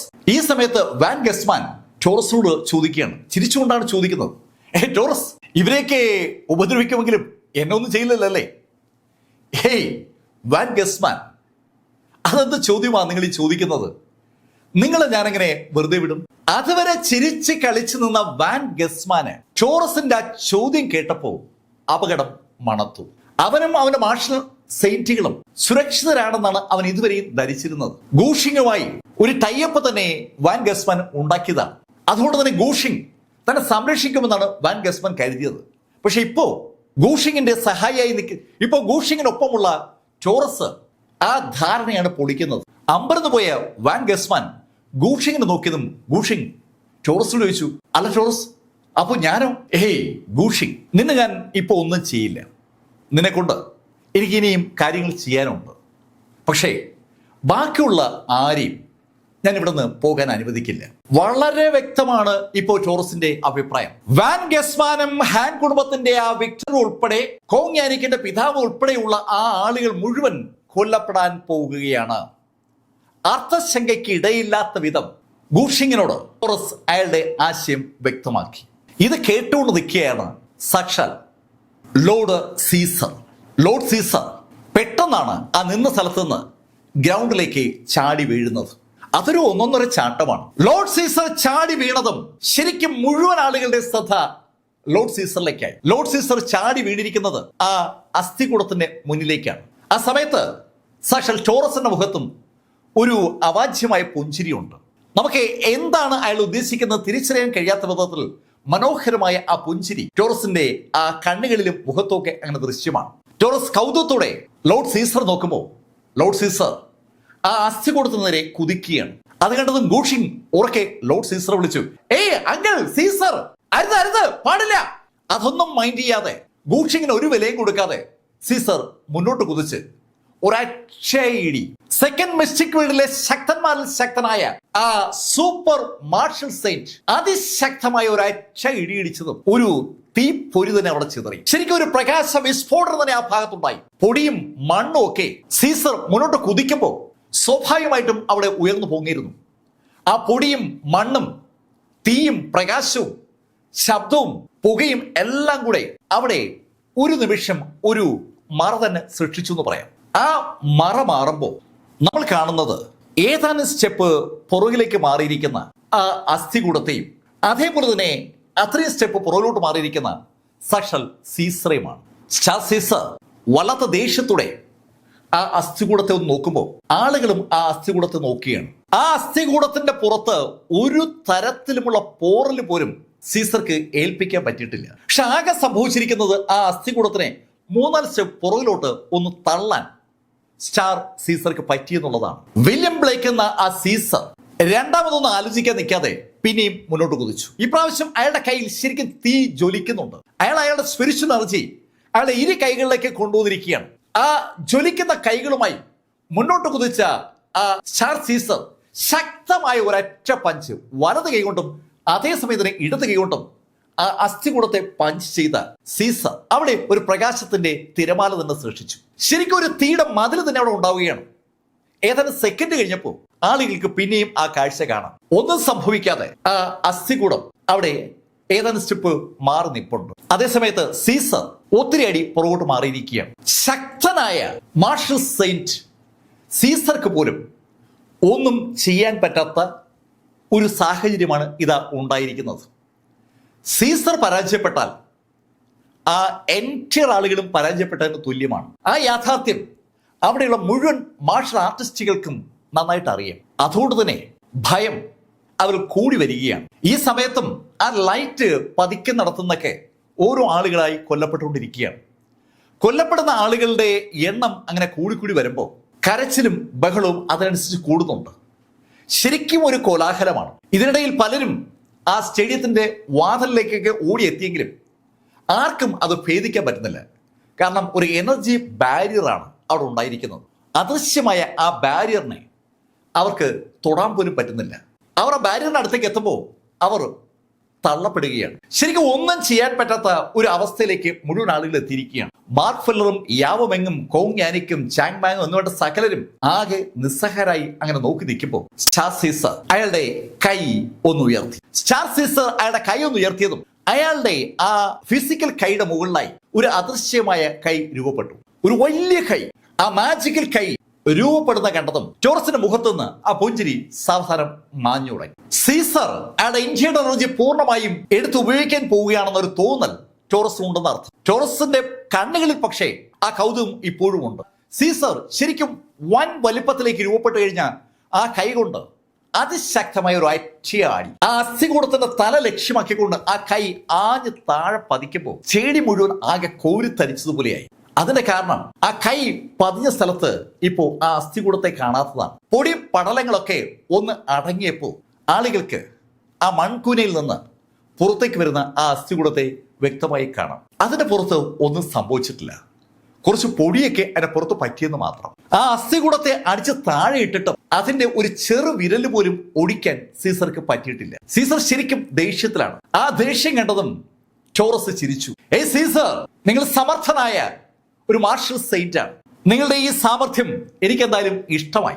അതുകൊണ്ട് ഞാൻ നിങ്ങളെ ഒന്ന് സഹായിക്കാം. അങ്ങനെ പറഞ്ഞിട്ട് അയാൾ 2 തവണ കൈ ഞൊടിച്ചതും 2 അസ്ഥികൂടങ്ങൾ കൂടി ആദ്യത്തെ അസ്ഥികൂടത്തിന്റെ ഇടതും വലതുമായി വന്നു. ഇപ്പോ 3 അസ്ഥികൂടങ്ങൾ നിരന്നു നിൽക്കുകയാണ്. സീസർ, നിങ്ങൾ ശക്തനല്ലേ? അതുകൊണ്ട് നിങ്ങൾക്കൊരു ബഹുമാനം തരാൻ വേണ്ടിയാ ഞാൻ 2 പേരെ കൂടി ഇറക്കിയത്. അത് മതിയായില്ലെങ്കിൽ പറയണം കേട്ടോ, കൂടുതൽ ആളെ ഞാൻ ഇറക്കാം. വളരെ ശാന്തമായി അതേസമയം മുഴങ്ങുന്ന ശബ്ദത്തിലാണ് ടോറസ് അങ്ങനെയൊക്കെ പറയുന്നത്. ഇപ്പോ ഫലത്തിൽ 3 അസ്ഥികൂടങ്ങൾ രംഗത്തുണ്ട്. കഥ കോംപ്ലിക്കേറ്റഡ് ആകുന്നു എന്ന് മാർക്ക് ഫെല്ലർക്ക് മനസ്സിലായി. ആ നിമിഷത്തിൽ ബുദ്ധൂസ് മാർക്കിനോട് പറഞ്ഞു, മാർക്ക്, നീ ബോഡിതാ, അവനിപ്പോ ഞാൻ തീർക്കാം. ആ എല്ലംകൂടുകളുമായി ഒന്ന് ഫൈറ്റ് ചെയ്യാൻ ബുദ്ധൂസിന്റെ കൈ ധരിക്കുന്നു എന്ന് വ്യക്തം. ബുദ്ധൂസ് വീണ്ടും വീണ്ടും മാർക്കിനോട് അങ്ങനെ മാർക്ക് ബുദ്ധൂസിനെ അവഗണിക്കുകയാണ്. ഒരു രക്ഷയില്ലെങ്കിലേ മാർക്കിന്റെ ബോഡി ആ ബുദ്ധൂസിനെ ഹാൻഡ് ഓവർ ചെയ്യും. അത് മാർക്ക് നേരത്തെ തന്നെ തീരുമാനിച്ചിട്ടുള്ള കേസാണ്. 3 അസ്ഥികൂടങ്ങൾ തനിക്ക് മുന്നിൽ നിരന്നിന്നപ്പോൾ വില്യം ബ്ലേക്ക് എന്ന ആ ലോർഡ് സീസർ അയാളുടെ ഇരു കൈകളും നേരെ മുകളിലേക്ക് ഉയർത്തി. ശരിക്കും 2 കൈകളും അയാൾ ഇങ്ങനെ മുകളിലേക്ക് ഉയർത്തി നിർത്തിയപ്പോൾ അയാളുടെ 10 വിരലുകളും അങ്ങനെ കുത്തനെ നിൽക്കുകയാണ്. ആ വിരലുകൾ ആകാശത്ത് നേരെ കുത്തനെ ഉയർന്നതും പെട്ടെന്ന് ആ വിരലുകളിൽ നിന്ന് പ്രകാശം അതിവേഗം മുകളിലേക്ക് കുതിച്ചു. ശരിക്കും റോക്കറ്റ് കുതിക്കും പോലെ വിരലുകളിൽ നിന്ന് പ്രകാശം മുന്നോട്ട് കുതിക്കുകയാണ്. ആ പ്രകാശത്തെ ശ്രദ്ധിക്കുന്ന ഏവർക്കും അതിൽ ഒരു കാര്യം കാണാം. ആ വിരലുകളിൽ നിന്ന് മുകളിലോട്ട് കുതിച്ചിരിക്കുന്നത് ശരിക്കും നക്ഷത്രങ്ങളാണ്. ആ പ്രകാശത്തിന് നക്ഷത്രങ്ങളുടെ രൂപമാണുള്ളത്. ലോർഡ് സീസറെ സ്റ്റാർ സീസർ എന്ന് വിളിക്കുന്നത് ശരിക്കും അയാൾക്ക് സ്റ്റാർ സൃഷ്ടിക്കാൻ കഴിയുന്നത് കൊണ്ടാണ്. അയാളുടെ വിരലുകളിലൂടെ അയാൾക്ക് അയാളുടെ ഇന്ത്യയിലെ എനർജിയെ നക്ഷത്രങ്ങളാക്കി കൺവേർട്ട് ചെയ്യാൻ പറ്റും. ഇപ്പൊ ഫലത്തിൽ 10 നക്ഷത്രങ്ങൾ മുകളിൽ അങ്ങനെ നിൽക്കുകയാണ്. അൺബിലീവബിൾ ആയിട്ടുള്ള ഒരു പ്രഷർ ആ നക്ഷത്രങ്ങൾക്ക് സൃഷ്ടിക്കാൻ പറ്റും. സ്റ്റാർ സീസറുടെ വിരലുകൾക്ക് മുകളിലായി ആ നക്ഷത്രങ്ങളിൽ നിന്നും സ്റ്റാർ സീസർ പതുക്കെ കൈ ആ അസ്ഥികൂടങ്ങളുടെ നേരെ കൊണ്ടുവന്നു. ഓട്ടോമാറ്റിക്കായിട്ട് ആ നക്ഷത്രങ്ങൾ പതുക്കെ ചാഞ്ഞു വരികയാണ്. ഇപ്പോ ഫലത്തിൽ 10 നക്ഷത്രങ്ങൾ അങ്ങനെ നിരന്നു നിൽക്കുകയാണ്. ഒരു അവിശ്വസനീയമായ കാഴ്ച കാണുന്ന പ്രതീതിയിലാണ് സകല ആളുകളും. സ്റ്റാർ സീസർ എന്ന് ലോർഡ് സീസറെ വിളിക്കുന്ന കാര്യം പലർക്കും അറിയാം. സ്റ്റാർ സീസർ സെക്കൻഡ് മിസ്റ്റിക് വേൾഡിന്റെ ഭാഗമായ മാർഷൽ സെയിന്റ് ആണ്. ഏതാനും മാസങ്ങളെ ആയുള്ളൂ സെക്കൻഡ് മിസ്റ്റിക് വേൾഡിൽ നിന്ന് മാസ്റ്റർ സെയിന്റുകൾ പുറത്തിറങ്ങിയിട്ട്. അതുകൊണ്ട് തന്നെ ഈ സ്റ്റാർ സീസർ ആക്ട് ചെയ്യുന്നത് അവർ പലരും കണ്ടിട്ടില്ല. ഇപ്പൊ ഇതാ കാണാൻ ഒരു അവസരം അവർക്ക് ഉണ്ടായിരിക്കുകയാണ്. ആ 10 നക്ഷത്രങ്ങളും അങ്ങനെ വായുവിൽ തങ്ങി നിൽക്കുമ്പോൾ സ്റ്റാർ സീസർ കൈ ഒന്ന് പതുക്കെ ചേർത്ത് പിടിച്ചു. ഓട്ടോമാറ്റിക്കായിട്ട് ആ നക്ഷത്രങ്ങൾ പതുക്കെ പതുക്കെ ചേർന്ന് ഒരൊറ്റ നക്ഷത്രമായി. നല്ല പ്രകാശമുള്ള ഒരു നക്ഷത്രം സ്റ്റാർ സീസറുടെ ആ ചേർത്ത് പിടിച്ചിരിക്കുന്ന കൈക്ക് തൊട്ടു മുന്നിലുണ്ടാവുകയാണ്. ആ നക്ഷത്രങ്ങൾ ഒന്നിച്ചു ചേർന്ന് ഒറ്റ നക്ഷത്രമായതും സ്റ്റാർ സീസർ അയാളുടെ കൈ പതുക്കെ ഒന്ന് അനക്കി. ശരിക്കും ഒരു കുഞ്ഞു റോക്കറ്റ് പേപ്പറിൽ ഉണ്ടാക്കി നമ്മൾ മുന്നോട്ട് അയക്കുന്ന പോലെ അയാൾ കൈ ഒന്ന് അനക്കിയതും ആ നക്ഷത്രം അതിവേഗം കറങ്ങി ഒരൊറ്റ പോക്ക്. ശരിക്കും ആ പ്രകാശം ഒഴിപ്പിച്ചുകൊണ്ട് ആ നക്ഷത്രം മുന്നോട്ട് കുതിച്ചപ്പോൾ അത് മുന്നോട്ട് കടന്നു പോകുന്ന മേഖലയിലേക്ക് അൺബിലീവബിൾ ആയിട്ടുള്ള ഒരു പ്രകാശം ഉണ്ടാവുകയാണ്. ശരിക്കും കണ്ണഞ്ചി പോകുന്ന ശൈലിയിലുള്ള പ്രകാശം ആ 3 സ്കെലിറ്റൻ നിരക്കെ പാഞ്ഞു വരുമ്പോൾ ടോറസ് കൗതുകത്തോടെ ആ കാഴ്ച കണ്ടു നിൽക്കുകയാണ്. പെട്ടെന്നാണ് ഒരു സ്ഫോടനത്തോടു കൂടി ആ നക്ഷത്രം ഏറ്റവും മുന്നിൽ നിന്ന് ആ സ്കെലിറ്റനെ പുറത്തിടിക്കുന്നത്. ആ നിമിഷം തന്നെ ആ നക്ഷത്രം 10 നക്ഷത്രങ്ങളായി പിരിഞ്ഞ് ആ സ്കെലിറ്റനുകളുടെ പുറത്തേക്ക് ഇടിച്ചു കയറാൻ തുടങ്ങി. ശരിക്കും തൊടുക്കുമ്പോൾ 1 കൊള്ളുമ്പോൾ 10 എന്ന് പറയുന്ന പോലെ ആ നക്ഷത്രം വീണ്ടും 10ആയി പൊട്ടിപ്പിളരുകയായിരുന്നു. ആ 10 നക്ഷത്രങ്ങളും ആ സ്കെലിറ്റനുകൾക്ക് നേരെ ഇടിച്ചു കയറിയതും അവിടെ പ്രകാശത്തിന്റെ ഒരു സ്ഫോടനം മാത്രമാണ് ആളുകൾക്ക് ദർശിക്കാൻ പറ്റുന്നത്. ഒന്നും കാണാൻ പറ്റുന്നില്ല, ശരിക്കും പ്രകാശം മാത്രമുണ്ട്. അതിനിടയിൽ തറയുന്ന പൊടിയൊക്കെ പടർന്നുയർന്നിട്ടുണ്ട്. പ്രകാശം ഒന്ന് അടങ്ങുമ്പോൾ പൊടിയൊക്കെ താഴെ വീഴുമ്പോൾ ആളുകൾക്ക് ആ കാഴ്ച കുറെ കൂടി വ്യക്തമായി കാണാം. ആ 3 സ്കെലിറ്റനുകളും ഒന്നും സംഭവിക്കാതെ അവിടെ തന്നെ നിൽക്കുകയാണ്. വില്യം ബ്ലേക്ക് എന്ന ലോർഡ് സീസർ എന്ന സ്റ്റാർ സീസറുടെ ഏറ്റവും പ്രസിദ്ധമായ ആ ആക്രമണവും അവിടെ ഇതാ ചീറ്റിപ്പോയിരിക്കുകയാണ്. ഒന്നും ചെയ്യാൻ പറ്റാത്ത ഒരു അവസ്ഥയിലേക്ക് സാക്ഷാൽ സീസർ എത്തി. പക്ഷെ സീസർ വിട്ടുകൊടുക്കാൻ തയ്യാറല്ലെന്ന് അയാളുടെ മുന്നോട്ടുള്ള കുതിപ്പ് വിളിച്ചു പറയുകയാണ്. അയാൾക്ക് ആ അസ്ഥികൂടങ്ങളെ മറികടന്നുകൊണ്ട് ടോറസിന്റെ അടുത്തെത്തണം. ടോറസിനെ കൊന്നു കഴിഞ്ഞാൽ അസ്ഥികൂടങ്ങൾ ശരിക്കും നിയന്ത്രിക്കാൻ ആളില്ലാതാവും. അത് മനസ്സിൽ കണ്ടുകൊണ്ടാണ് സീസർ മുന്നോട്ട് കുതിച്ചത്. അതുകൊണ്ട് സീസർ ശരിക്കും അസ്ഥികൂടങ്ങളെ മറികടക്കാനായി ഒന്ന് ജമ്പ് ചെയ്ത് ആകാശത്തിലൂടെ ടോറസിന്റെ അടുത്തേക്ക് പാഞ്ഞു ചെല്ലുകയായിരുന്നു. അസ്ഥികൂടങ്ങളുടെ തലയ്ക്ക് മുകളിലൂടെ ജമ്പ് ചെയ്ത സീസർ ഏതാനും സ്റ്റെപ്പുകളോട് ഓടിയാൽ ടോറസിന്റെ അടുത്തെത്തും. അയാൾ ടോറസിനെ തൊട്ടടുത്തെത്താറായതും അയാളുടെ കഴുത്തിൽ ഒരു പിടി വീണു. സീസറുടെ കഴുത്തിൽ പിടിച്ച അസ്ഥികൂടം സീസറുടെ കഴുത്തിൽ പിടിച്ചിട്ട് വലിച്ചൊരു ഒറ്റയേറി. സീസറെ എതിരിട്ട ആ 3 അസ്ഥികൂടങ്ങളിൽ ഒരെണ്ണമാണ് ഇപ്പോൾ സീസറുടെ തൊട്ടു പുറകെ എത്തിയിരുന്നത്. സീസറെ ആ അസ്ഥികൂടം എടുത്തെറിഞ്ഞത് മറ്റ് 2 അസ്ഥികൂടങ്ങളുടെ അടുത്തേക്കാണ്. സീസർ താഴെ വീണതും ആ 2 അസ്ഥികൂടങ്ങളും സീസറെ വലിച്ചു കയറാനുള്ള ദേഷ്യത്തിൽ സീസറുടെ ബോഡിയിലേക്ക് ചായുന്ന ആ നിമിഷത്തിൽ ഗൂഷിൻ നിന്ന സ്ഥലത്ത് നിന്ന് ചാടി ഇറങ്ങി സീസർക്ക് നേരെ ഓടുകയാണ്. സ്റ്റോപ്പ് ഇറ്റ് എന്ന് വിളിച്ചുകൊണ്ടാണ് ഗൂഷിൻ ഓടുന്നത്. അങ്കിൾ സീസർ എന്ന് വിളിച്ചുകൊണ്ട് ഗൂഷിൻ ഓടിയെത്തുമ്പോൾ ടോറസ് പെട്ടെന്ന് കൈയൊന്ന് ഞൊടിച്ചു. ആ നിമിഷത്തിൽ ആ 3 അസ്ഥികൂടങ്ങളും അങ്കിൾ സീസറിൽ നിന്ന് അല്പം അകലേക്ക് മാറി. ഗൂഷിൻ ഓടി ചെല്ലുമ്പോൾ സീസറുടെ അവസ്ഥ ലേശം പരിതാപകരമാണ്. ശരിക്കും മുകളിൽ നിന്ന് എടുത്തെറിയപ്പെടുകയായിരുന്നു സീസർ മുതുകിടിച്ചാണ് താഴെ വീണിരിക്കുന്നത്. താഴെ വീണ സീസർക്ക് ആ 2 അസ്ഥികൂടങ്ങളുടെയും ഓരോ പഞ്ച് കിട്ടിയിട്ടുമുണ്ട്. അടുത്ത പഞ്ച് അവര് ചെയ്യുന്നത് തൊട്ടു മുമ്പ് ഗൂഷിങ് ഓടിയെത്തിയിരിക്കുകയാണ്. ഗൂഷിങ് സീസറെ കുലുക്കി വിളിക്കുകയാണ്. അങ്കിൾ കുലുക്കി വിളിക്കുന്ന ഗൂഷിങ് ആ നിമിഷത്തിൽ തിരിഞ്ഞ് ടോറസിനോട് പറഞ്ഞു, പ്ലീസ് ടോറസ്, അങ്കിളിനെ വെറുതെ വിടണം. വളരെ വളരെ ദയനീയമായ ഒരു രംഗമാണത്. ജിങ്ദു മാർഷൽ ആർട്സ് അസോസിയേഷന്റെ ദ ഒണാൻഡോളി ഗൂഷിങ് ആണ് ടോറസിനോട് എന്നിട്ട് മാപ്പ് ചോദിക്കും പോലെ ആ ആവശ്യം ഉന്നയിക്കുന്നത്. വിഖ്യാതനായ ആ ലോർഡ് സീസറെ വെറുതെ വിടണമെന്ന് ടോറസിനോട് ഇതാ ഗൂഷിങ് ആവശ്യപ്പെടുകയാണ്. ടോറസ് ഗൂഷിങ്ങിനോട് പറഞ്ഞു, ഓക്കെ ഗൂഷിങ്, നിന്റെ വാക്കുകൾ ഞാൻ പരിഗണിക്കാം. അങ്ങനെ പറഞ്ഞതും ഗൂഷിങ് അങ്കിൾ സീസറെ തറയിൽ നിന്നെടുത്ത് അയാളുടെ തോളിലേക്ക് കിടത്തി പതുക്കെ നടന്നു തുടങ്ങി. സ്റ്റേഡിയത്തിന്റെ ഉള്ളിൽ നിന്ന് ഗൂഷിങ് ഇരുന്ന ഭാഗത്തേക്കാണ് അങ്കിൾ സീസറെ കൊണ്ട് ഗൂഷിങ് നടക്കുന്നത്. ഈ സമയത്തും മറ്റേ പ്രകാശം ആളുകളെ കൊന്നുകൊണ്ടിരിക്കുകയാണ്. അങ്കിൾ സീസറെ കൊണ്ടുവന്ന് കിടത്തിയ ഗൂഷിങ് അങ്കിൾ സീസറെ ശരിക്കും തട്ടി ഉണർത്താൻ ശ്രമിക്കുകയാണ്. ഇപ്പോ ആരും ആ ഭാഗത്തേക്ക് നോക്കുന്നേയില്ല. ഓരോരുത്തരും അവരുടെ വിധി എന്തായിരിക്കുമെന്നാണ് ആലോചിക്കുന്നത്. എങ്ങോട്ട് പോയാൽ രക്ഷപ്പെടാൻ പറ്റും? ആളുകൾ സീറ്റിൽ ഇരിക്കുന്നുണ്ടെന്ന് ചോദിച്ചാൽ ഇല്ല. എണീറ്റ് നിൽക്കുന്നവരും സീറ്റിന് പുറകിൽ ഒളിക്കുന്നവരും ഓടുന്നവരും കരയുന്നവരും ഒക്കെയായി ആ എൻ്റെ സ്റ്റേഡിയം ആകെ ബഹളത്തിലാണ്. മാർക്ക് ഫെല്ലറോട് അപ്പോഴും ബുദൂസ് പറഞ്ഞു, മാർക്ക്, നീ നിന്റെ ബോഡി താ, ഞാൻ ആ എല്ലാം കൂടുകളെ ഇപ്പൊ നേരിടാം.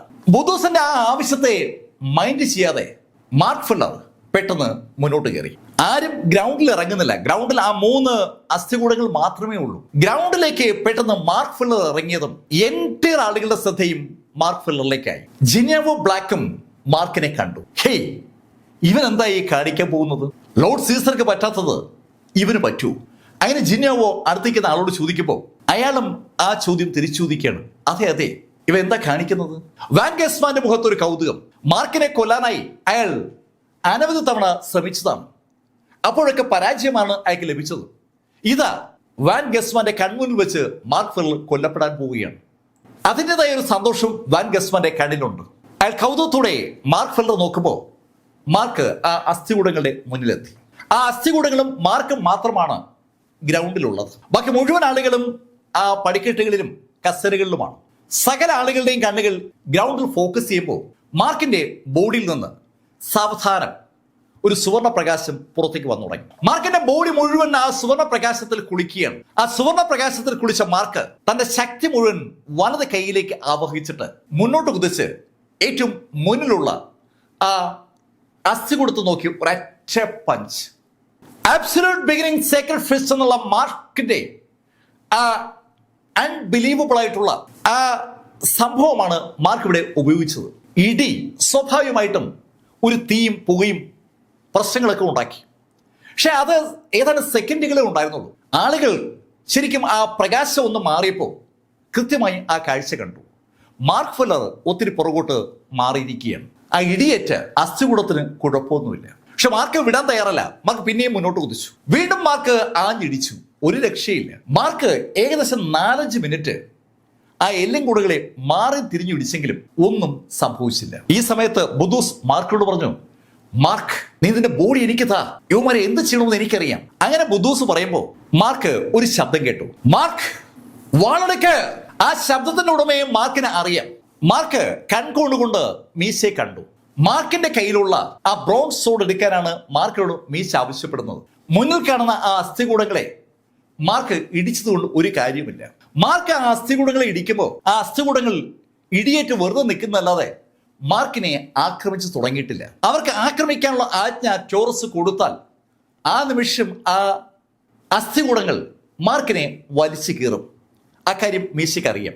മീശ പറഞ്ഞത് കേട്ടതും മാർക്ക് ഫെല്ലർ കൈയൊന്ന് ഉയർത്തി. ആ നിമിഷത്തിൽ മാർക്കിന്റെ കയ്യിൽ ആ വാള് വന്ന് വീഴുകയാണ്. മാർക്കിന്റെ മാന്ത്രിക നിലവറയിൽ നിന്ന് പുറത്തേക്ക് വന്ന ആ വാള് നന്നായി തിളങ്ങുന്നുണ്ട്. മാർക്ക് ഹെവൻലി സീക്രട്സിന്റെ ഉടമയെ കൊണ്ട് ആ വാള് നന്നാക്കിയതിന് ശേഷം ഇതുവരെയും ഉപയോഗിച്ചിട്ടില്ല. ആദ്യമായി അതിനുശേഷം മാർക്ക് ആ വാൾ ഉപയോഗിക്കാൻ പോവുകയാണ്. മാർക്കിന്റെ കയ്യിൽ ആ വാള് കണ്ടതും വല്ലാത്തൊരു കൗതുകം ജിന്യാവയുടെ മുഖത്തുണ്ട്. മാർക്ക് അവന്റെ ഫിസിക്കൽ ബോഡി ഉപയോഗിച്ച് ഫൈറ്റ് ചെയ്യാൻ മിടുക്കനാണെന്നും അതിൽ അവൻ അഗ്രഗണ്യനാണെന്നും ജിനോവയ്ക്ക് അറിയാം. മാർക്ക് ഒരു സോഡ് മാസ്റ്റർ ആണെന്നുള്ള കാര്യം ജിനോവോ ഇതുവരെ ശ്രദ്ധിക്കാത്ത കാര്യമാണ്. മാർക്കിന്റെ കയ്യിലെ ആ സോഡ് കണ്ടതും അതുകൊണ്ട് തന്നെ ജിനോവയ്ക്കും വാൻ ഗസ്വാനും ഒക്കെ വല്ലാത്തൊരു കൗതുകമുണ്ട്. കോങ്യാനിക്കും യാവോമെങ് ഉൾപ്പെടെയുള്ള ആളുകളൊക്കെ മാർക്കിന്റെ ആ വാളം പിടിച്ചുള്ള നിപ്പില് കൗതുകത്തോടെ നോക്കിയാണ്. അവരാരും മാർക്ക് വാൾ ഉപയോഗിച്ച് ഫൈറ്റ് ചെയ്യുന്ന അധികം കണ്ടിട്ടില്ല. മാർക്ക് നേരത്തെ ഒരു തവണ വാൾ ഉപയോഗിച്ച് എമിലി ബ്ലാക്കിന്റെ രക്തം ഉപയോഗിച്ച ആളുകളെ കൊലപ്പെടുത്തിയത് ആ നിമിഷത്തിൽ അവരുടെ മനസ്സിലേക്ക് വന്നതുമില്ല. മാർക്കിന്റെ കൂട്ടുകാരും അല്ലാത്ത ആളുകളൊക്കെ മാർക്ക് ഫെല്ലറെ ആ വാൾ പിടിച്ചുള്ള നിപ്പ് നോക്കി നിൽക്കുമ്പോൾ മാർക്കിന്റെ ആ വാളിൽ നിന്ന് ഒരു പ്രകാശം പതുക്കെ പുറത്തേക്ക് വരികയാണ്. സോട്ട് ലൈറ്റ് മാർക്കിന്റെ ഇന്റേണൽ എനർജിയുമായി കമ്പൈൻ ചെയ്ത് പുറത്തേക്ക് വരികയാണ്. മാർക്കിന്റെ എനർജിയുടെ നല്ലൊരു ഭാഗം ആ വാളിലേക്ക് കൊടുത്തു. അതിശക്തമായി ആ വാള് പ്രകാശിച്ചു തുടങ്ങിയതും മാർക്ക് ഫെല്ലർ ഒന്ന് ചാടി ഉയർന്നു 9/4 എന്ന് പറഞ്ഞുകൊണ്ട് ഒരു അറ്റ വെട്ട്. ശരിക്കും ആ വാൾ ആകാശത്തിങ്ങനെ താന്നു വരുമ്പോൾ കണ്ണഞ്ചിക്കുന്ന ഒരു പ്രകാശം അവിടെ ഇങ്ങനെ പാഞ്ഞു പോവുകയാണ്. ശരിക്കും ഒരു വലിയ മിന്നലടിച്ച പോലെ പ്രകാശം വരികയാണ്. ആകാശം താഴേക്ക് പതിച്ച പ്രകാശം താഴെ പതിക്കുമ്പോൾ അവിടെ നിന്ന് ടൺ കണക്കിന് മണ്ണ് ഉയർന്നു പോവുകയും ചെയ്തു. ആകെപ്പാടെ അവിടെ പൊടി അടയാളങ്ങൾ മാത്രമേ ഉള്ളൂ. ആ പ്രകാശം ഒന്ന് അടങ്ങുമ്പോൾ ടോറസ് ആണ് ശരിക്കും ഞെട്ടിയത്. അയാളുടെ ആ 3 സ്കെലിറ്റനുകളുടെയും കൈ അറ്റ് താഴെ വീണിരിക്കുകയാണ്. സാക്ഷാൽ സ്റ്റാർ സീസർ വിചാരിച്ചിട്ട് പോലും നടക്കാത്ത ഒരു കാര്യം ഇതാ മാർക്ക് ഫെല്ലർ മുഖേന നടന്നിരിക്കുന്നു. ആ സ്കെലിറ്റനുകളുടെ കൈ അറ്റ് വീണ കണ്ടതും ഒരു വല്ലാത്ത ആരവം സ്റ്റേഡിയം മുഴുവൻ ഉണ്ടായി. കോങ്യാനിക്കിന്റെ പിതാവ് ഗ്രിഗറി ശരിക്കും ആർത്ത് വിളിക്കുകയാണ്. അതേ സന്തോഷം ഹാൻ വിൽമൗണ്ടിന്റെ ആ അങ്കിളിനുമുണ്ട്, ഹാൻ വിക്ടർക്ക്. പക്ഷെ ഹാൻ വിൽമൗണ്ടിന്റെ മുഖം ഇപ്പോഴും വിളറിയിരിക്കുകയാണ്. ഗ്രിഗറി കോങ്ങും ഹാൻ വിക്ടറും ഒക്കെ മാർക്കിനെ ശരിക്കും ഒരു രക്ഷനായി പെട്ടെന്ന് കാണുകയാണ്. അവർ മാത്രമല്ല, ആ എൻറ്റയർ സ്റ്റേഡിയവും അങ്ങനെയാണ് കാണുന്നത്. ആ സ്കെലറ്റനുകൾ തികച്ചും പ്രതിരോധിക്കാൻ പറ്റാത്ത സംഭവമാണെന്ന് അവർക്ക് എല്ലാവർക്കും അറിയാം. പക്ഷെ അതിന്റെ കൈകൾ ഇതാ മാർക്ക് ഫെല്ലർ അരിഞ്ഞ് താഴെ ഇട്ടിരിക്കുന്നു. മാർക്ക് 2 കൈ കൊണ്ടും ആ വാളങ്ങനെ പിടിച്ചിരിക്കുകയാണ്. അത് കണ്ടതും ടോറസ് ഒന്ന് ചിരിച്ചു. ഹേയ് മാർക്ക് ഫെല്ലർ, നിന്നെ ഞാൻ സമ്മതിച്ചിരിക്കുന്നു. നീ ഫിസിക്കൽ ബോഡി ഉപയോഗിച്ച് അറ്റാക്ക് ചെയ്യാൻ മിടുക്കനാണെന്ന് എനിക്ക് നേരത്തെ അറിയാം. പക്ഷേ നീ ഒരു സോഡ് മാസ്റ്റർ ആണെന്നുള്ള കാര്യം ഞാൻ ഇപ്പോഴാണ് മനസ്സിലാക്കുന്നത്. എന്റെ സ്കെലിറ്റനുകളുടെ പുറത്ത് പരിക്കേൽപ്പിക്കുക എന്ന് പറഞ്ഞാൽ സാധാരണഗതിയിൽ അത് അസംഭവ്യമാണ്. പക്ഷെ അത് നീ സാധ്യമാക്കിയിരിക്കുകയാണ്. അതുകൊണ്ട് നിന്നെ അഭിനന്ദിക്കാൻ ഞാൻ ഈ അവസരം വിനിയോഗിക്കുകയാണ്. ആ അഭിനന്ദനം ഞാൻ മറ്റൊരു ശൈലി കൂടി നടപ്പാക്കാൻ പോവുകയാണ്. അങ്ങനെ പറഞ്ഞിട്ട് ടോറസ് അയാളുടെ 2 കൈയും ഒരുമിച്ച് ഞൊടിച്ചതും 3 പുതിയ സ്കെലിറ്റനുകൾ രംഗത്ത് വന്നു. കൈപോയ ആ 3 സ്കെലിറ്റനുകളുടെ സ്ഥാനത്തേക്ക് പുതുതായി 3 സ്കെലിറ്റനുകൾ രംഗത്ത് വന്നതും മാർക്ക് ഒന്ന് അമ്പരന്നു. മാർക്കിന്റെ മുഴുവൻ ഇന്റേണൽ എനർജിയെ എടുത്തിട്ടാണ് മാർക്ക് ഒരു വെട്ട് വെട്ടിയത്. പക്ഷേ ആ വെട്ടുകൊണ്ട് അവയുടെ കൈ മുറിക്കാൻ മാർക്കിന് പറ്റിയെന്നല്ലാതെ അവയെ നശിപ്പിക്കാൻ മാർക്കിന് പറ്റിയിട്ടില്ല. ആ യാഥാർത്ഥ്യം മാർക്കിന് അറിയാം. പക്ഷെ മാർക്കിൽ വലിയ പ്രതീക്ഷയാണ് ഇപ്പൊ ആ സമൂഹത്തിനുള്ളത്. സകലരും മാർക്കിനെ വളരെ പ്രതീക്ഷയോടെ കാണുമ്പോൾ ആ സ്കെലിറ്റനുകൾക്ക് ടോറസിന്റെ ആജ്ഞ കിട്ടി. അറ്റാക്ക്! കേൾക്കേണ്ട ദിവസം പുതുതായി രംഗത്തെത്തിയ ആ 3 സ്കെലിറ്റനുകളും ഒന്നിച്ച് മാർക്കിനെതിരെ കുതിച്ചു. മാർക്കിനെതിരെ കുതിച്ച ആ സ്കെലിറ്റനുകൾ മാർക്കിനടുത്തേക്ക് പാഞ്ഞെത്തുമ്പോൾ മാർക്കിന്റെ കയ്യിൽ ആകെ ഉള്ളത് ആ വാളാണ്. മാർക്ക് ആ വാള് കൊണ്ട് ആഞ്ഞു വെട്ടുകയാണ്. അതിനിടയിൽ മാർക്ക് അയാളുടെ ബാക്കിയുള്ള ഇന്റേണൽ എനർജി ആ വാളിലേക്ക് കൊടുക്കാൻ ശ്രമിക്കുന്നുണ്ട്. വാളിലേക്ക് ഇന്റേണൽ എനർജി വന്നതും മാർക്ക് വീണ്ടും 9/4 എന്ന് പറഞ്ഞുകൊണ്ട് ആഞ്ഞു വെട്ടിയെങ്കിലും അതിനു മുമ്പേ മാർക്കിന്റെ പുറത്ത് ആ സ്കെലിറ്റനിൽ ഒന്നിന്റെ കൈ പതിച്ചു. മാർക്കും വാളും എല്ലാം കൂടി ആ ഒറ്റ പഞ്ചിൽ ദൂരേക്ക് തെറിച്ചു. വാൾ ഇപ്പോ കുത്തി നിൽക്കുകയാണ്. മാർക്ക് ഫെല്ലർ തറയിൽ മുഖമിടിച്ച് വീണിരിക്കുകയാണ്. മാർക്കിൽ രക്ഷകനെ കണ്ട ആളുകൾ ശരിക്കും നിരാശരാകുകയോ ഭയപ്പെടുകയോ ചെയ്ത നിമിഷം. ആ നിമിഷത്തിൽ ചാങ്മാങ് മാർക്കിനടുത്തേക്ക് ഓടി വന്ന ചാങ്മാങ് മാർക്കിനെ പിടിച്ചെണീക്കാൻ ശ്രമിച്ചപ്പോ മാർക്ക് ചാങ്മാങ്ങിനോട് പറഞ്ഞു, ഏയ് ചാങ് മാറ്. പക്ഷേ ചാങ് മാറുന്നതിന് മുന്നേ ചാങ്ങിനെ തൊട്ടടുത്തത്തെ സ്കെലിറ്റൻ ഒരൊറ്റ ഇടി. ചാങ് വീണ്ടും ദൂരേക്ക് തെറിച്ചു. മാർക്കിന് ചാങ്ങിനെ തിരിഞ്ഞു നോക്കാൻ പറ്റുന്നതിന് മുന്നേ ആ സ്കെലിറ്റനുകളെ പിൻവലിച്ച ടോറസ് അയാളുടെ കൈ വീണ്ടും ഒന്ന് ചലിപ്പിച്ചു. ടോറസിന്റെ ലക്ഷ്യം ഇതാ മാറാൻ പോവുകയാണ്.